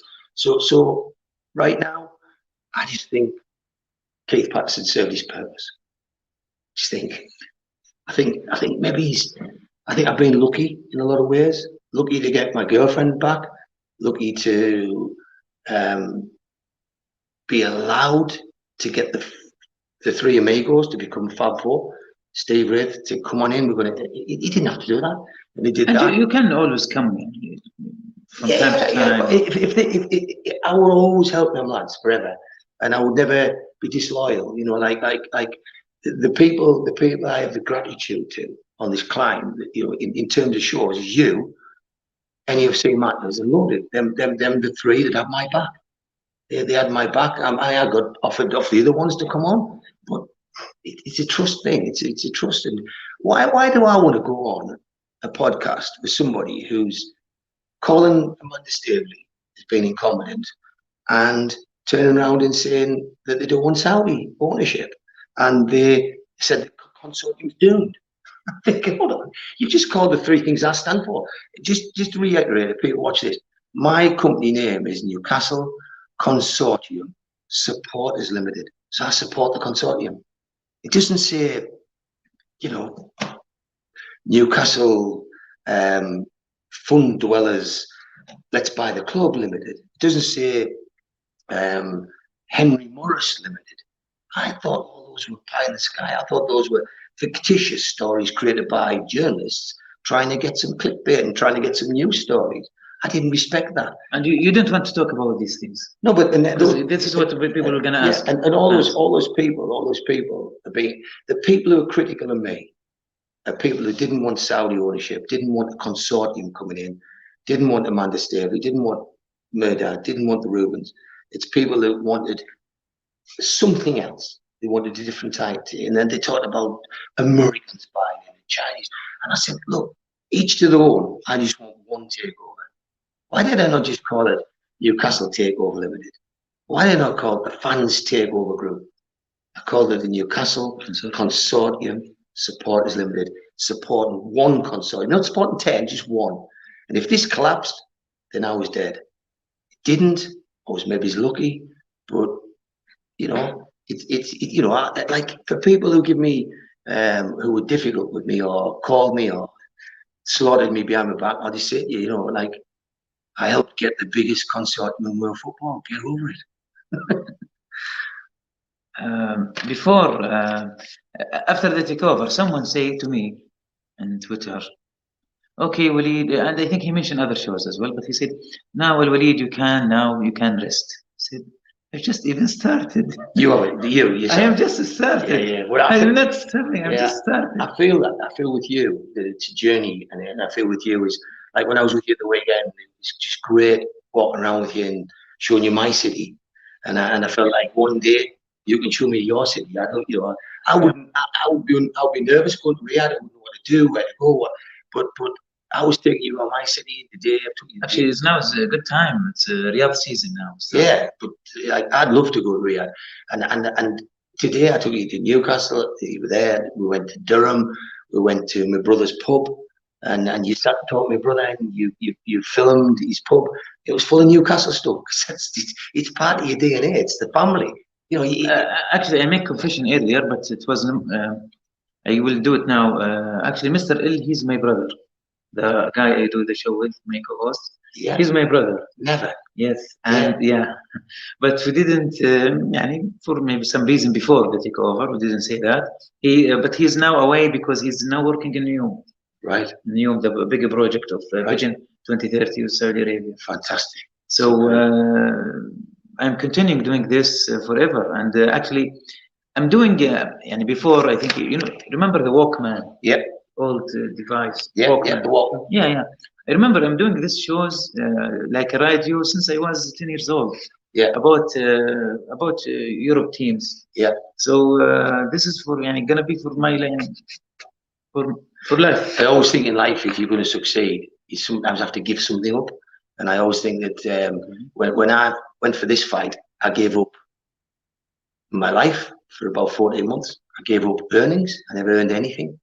I gave up a lot of money, invoices, bills. I gave up. My family thought I lost the plot. My girlfriend thought I was nuts. Like everybody just thought, Keith, what are you doing? You know, you're crazy. What about you give that up? But that makes you so much more determined to do it. And when I do it, with the point I'm going to make is with you, you're a physiotherapist. In England, if you're a physiotherapist, that is a top-end job. And if you give that up to do this, I think that'll help you become successful at this. And I think the other thing to do this, you need personality, you need acceptance. And what I saw on Saturday is the Newcastle fans just loved you.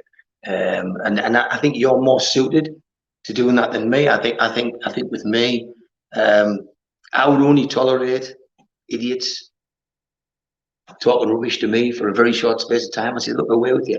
I don't want to listen to you. So I think you should do a show for you special. It's called Anti-Competition Keith. who knows what the future lies. And bring Nick DeMarco as a guest. Yeah. And bring not Robert O'Donoghue. I mean, Premier League QC as a guest. It's I'm sure that the competition case hasn't finished. I'm sure that it's going to come again, and I'm sure that the consortium are going to face anti-competition cases. And evidence never dies, and I've seen enough evidence to sink a battleship. So my tip to the other teams is save yourself some money. Don't go there, because if you do, you'll get paid. To Newcastle fans, don't worry. We now, you remember when your kids used to say, my dad's this, my dad's that, my dad used to box, and you've got the biggest boxer and the biggest fighter behind you now. Like when Al Waleed said earlier, it's our club. It is. It's yours. It's mine. It's your grannies. It's your kids. It's Al Waleed's. It's Saudis. It's Newcastle's. It's everybody that supports them black and white stripes, and it's massive. It's huge what we've got, and it's only going to get bigger. Now we have revealed, and we're gonna see secret place of Mr. Keith Patterson. Can we have you can do what you want. Like invite you in, and you can see what I think is normal and what people think I'm a bit crazy, but this is where I live, and we'll just stay. This is one room, and we'll just show you where over the years you'll see all the names of people that's long since gone. Shall we? Yeah. So let's start from here. Yeah. So this day is like that's Newcastle Sunderland winning, and you can see it's all over the ceilings, all over the ceilings. So like here, Mackham's bid for Fowler, Albert Square, Laundrette, up her wages. And then it's just this Sunderland echo as the Sunderland players sailed into Europe, the Vikings wrecked the boat.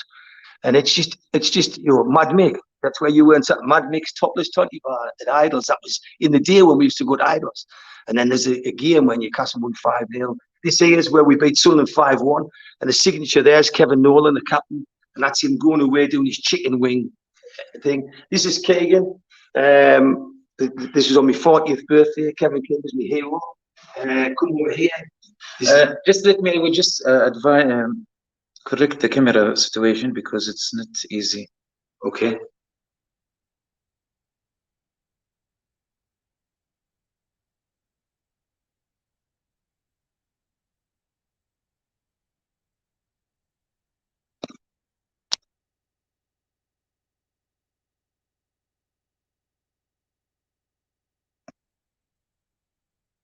Brilliant.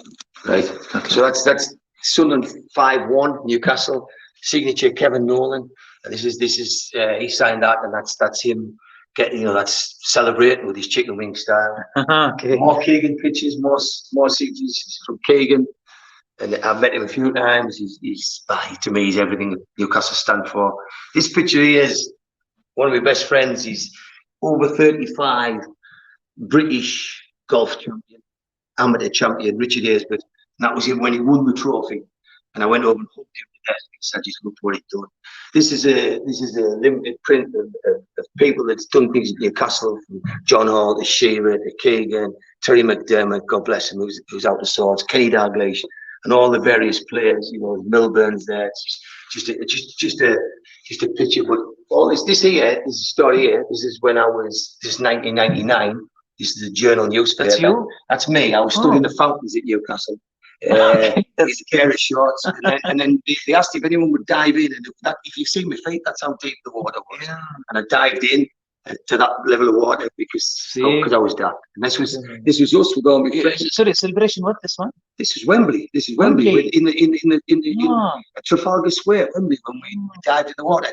This is all the people from the village, Ferry Hill, where that was all the boys who were there, and then it goes on and on. This is the 50th Shearer. Shearer, and then this is Kevin Keegan. This one here, Kevin Keegan on my 21st birthday scored that goal against QPR. That was my 21st birthday, and then Keegan when he left, and it's all signed, and then just pictures going on you, just like all this. Terry, God bless him, rest his soul. Bobby Robson, Gary Speed. So there's an area. Three parts. Terry and all them three people sadly passed on. Andy Carroll. Okay, this is the connect. We'll put it now. This is Andy Carroll getting his shoes past his shirt. Andy Carroll's the and then Sunderland fading down, snug on the time, and I'll show you a picture here. That's our local newspaper, the Chronicle. The day we beat Sunderland 5-0. Look at that guy's face. Just look at his face. It's just unbelievable. Get him. And that's 5-1, Sun Newcastle. And then we've got all derbies. This is Steve Bruce when he was manager of Sunderland. Apologise. Bruce apologise for Halloween horror. So I think this is the day we destroyed them. He managed them. Why we took one, I don't know. Such is it. So this is all lots of anti-Sunderland stuff. This here, picture here. There's Ant. Okay. Ant. That's me in Barcelona. There's the pictures being cut with Dex there, Ant's there, and there's me in Barcelona. And they're just pictures. Keegan again, another Keegan sign. And then brilliant. And just the whole thing, just all football, it's crackers. I'm sure I think it's fine. All the ceilings, there's just signings and pictures. Over there on that wall, there's golf. There's a story for you. No, I wanted the story of this guy. That's my man. I got him from the Lake District now. I painted. Okay. Newcastle colours. He wasn't like that when I got him, but I painted him up. But he's a personality. Who is he? It's just no, but it's me waiter. Oh, okay. This is the bottle of brown ale we got when Shearer had his testimony.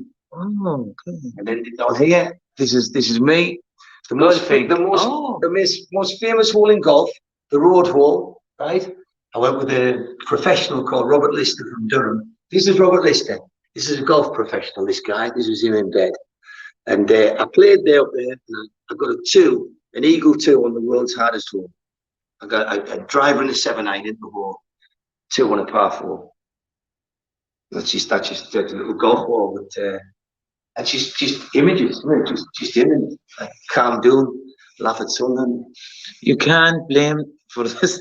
Can't blame me for this disaster. That was when he was Sunderland manager. So he never had a good day, sir. He never had any good days. So he wasn't the best.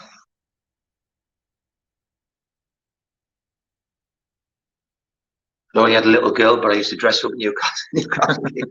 But this is abroad. This is in Spain, Bilbao, Roma, Kiev, Novo Celano. Yeah.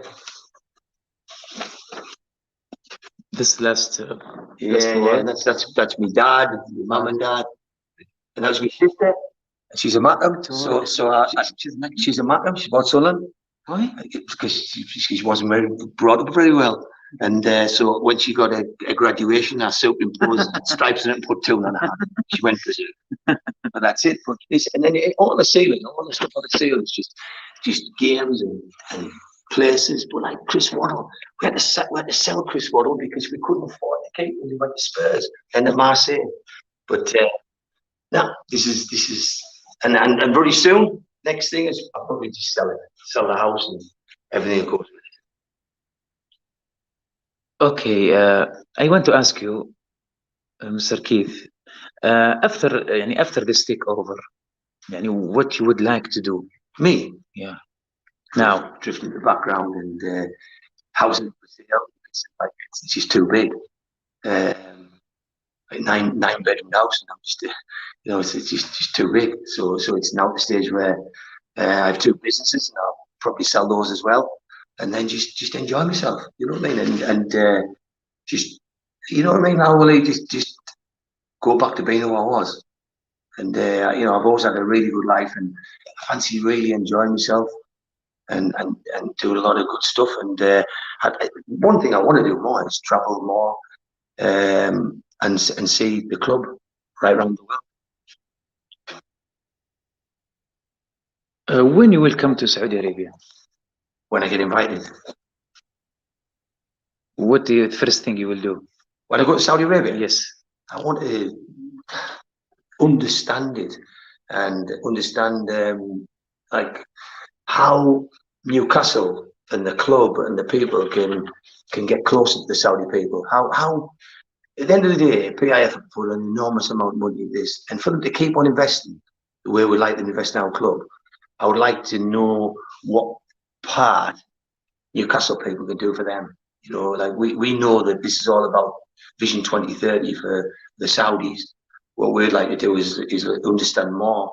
I mean, we had mixed messages that people didn't want us to wear this dress. They didn't want us to wear the clothes, and then we found out that no, people in Saudi were very appreciative of that. That people wanted to wear. They wanted to celebrate and say, look, we are chuffed that we've got Saudi ownership.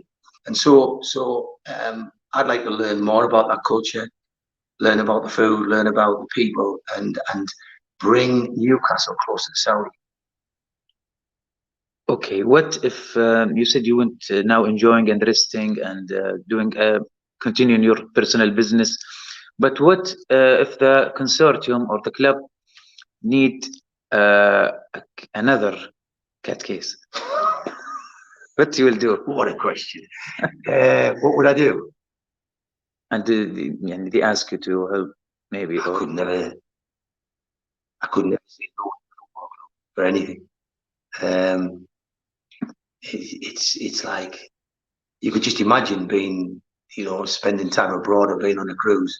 But if somebody asks you to help, asks you to get evidence, or asks you to support, that's what supporters are for. So you're born into this. You know, my dad was from Ashington, my mum was from Sea Houses, the two Geordies, and they just, you know, we didn't get a choice.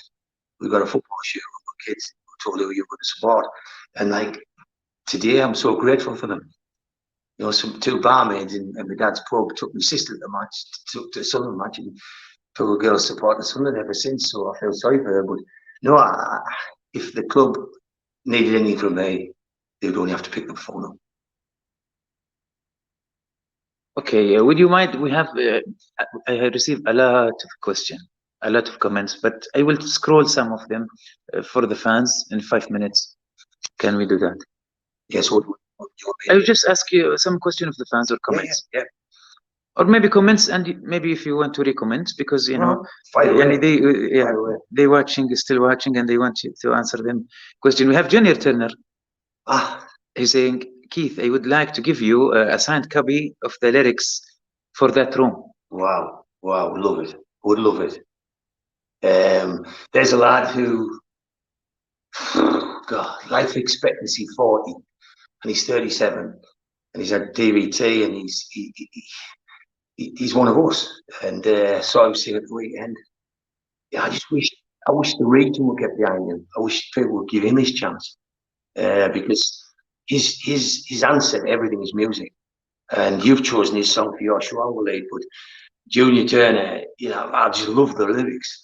Tell everybody, what was I whistling tonight when you come in here? Yes, actually, we was preparing for the show, and I hear Mr. Keith, when he went to wear the Saudi thobe, I hear him whistling. I said, "You are whistling the Banks of River Tyne of Junior Turner." I said, "Get it, yeah." He's got the karaoke. Actually, I promised Junior to make a dance. Yeah. Not the Saudi dance. No. I will make a dance on the river Tyne. Yeah. For with this clip. So you are welcome to join me. I'll come down and join you there. Brilliant.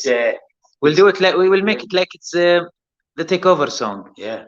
Well, my brother has a karaoke bar, and we get up to sing, and I've got the karaoke version to the girl that does it, and I said, like, you've got to get that loaded up, because that's the aim, is to sing that. But it's a great song, and he's a great lad, and he's one of us, and I just think the whole of Tyneside, the region, everything needs to get behind and give that lad his head. I mean, I've been lucky.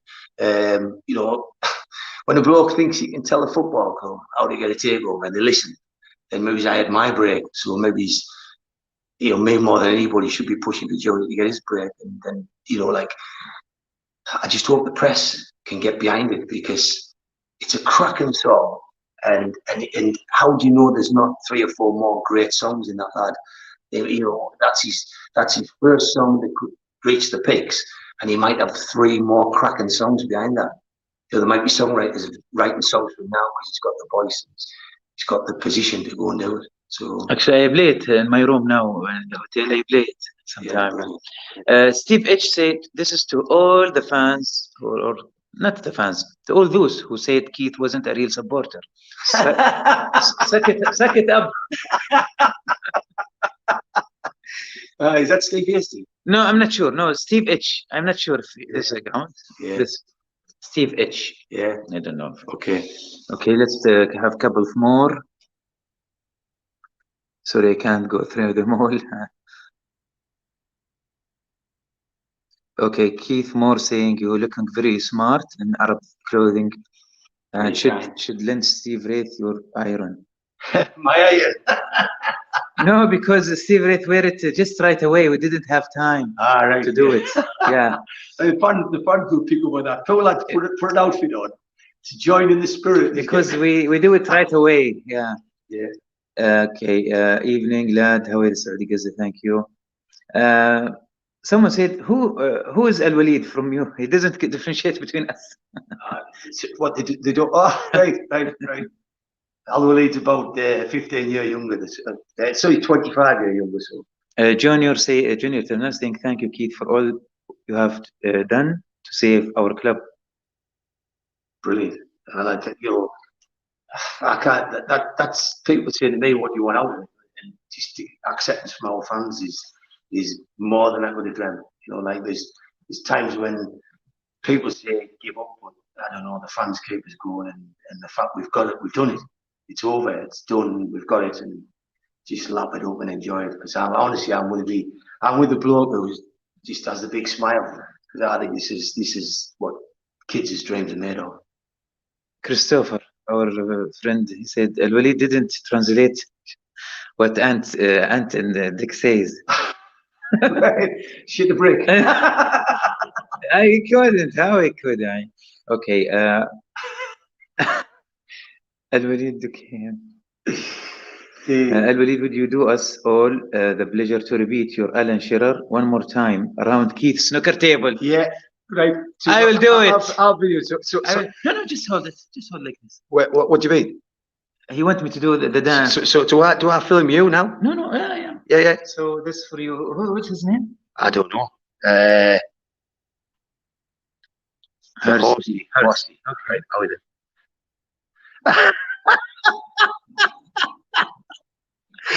Oh, I love it.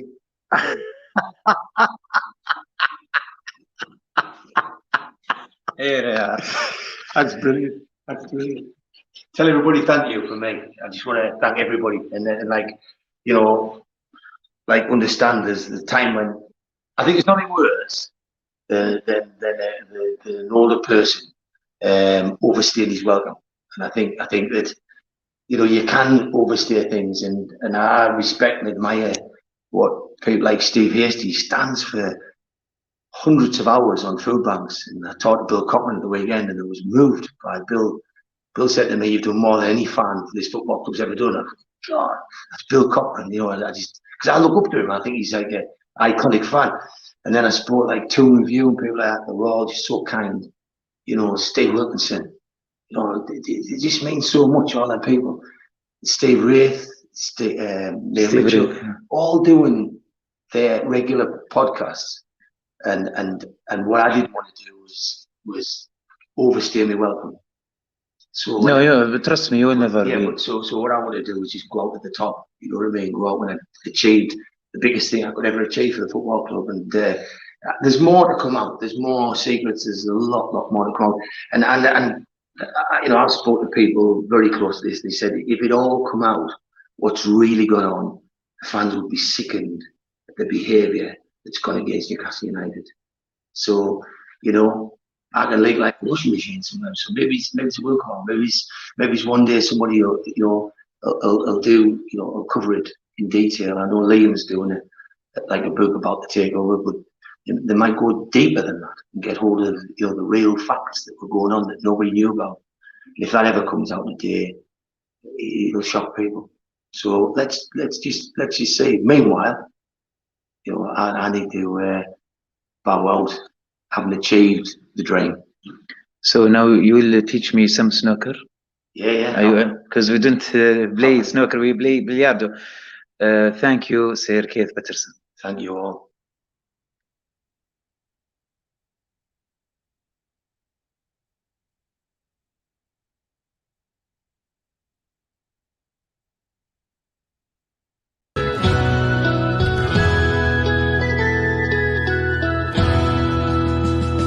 Take me home to the banks of the river Tyne. Take me home to the place that I call mine. It's a place I love best, 'cause it's better than the rest. Take me home to the banks of the river Tyne. Take me home to the banks of the river Tyne. Take me home to the place that I call mine. It's a place I love best. Yes, it's better than the rest. Take me home to the banks of the river Tyne.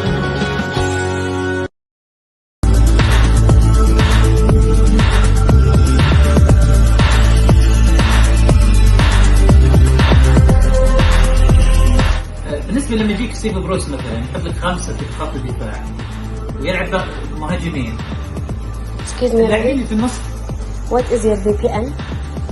ماي دي بي ان Yes.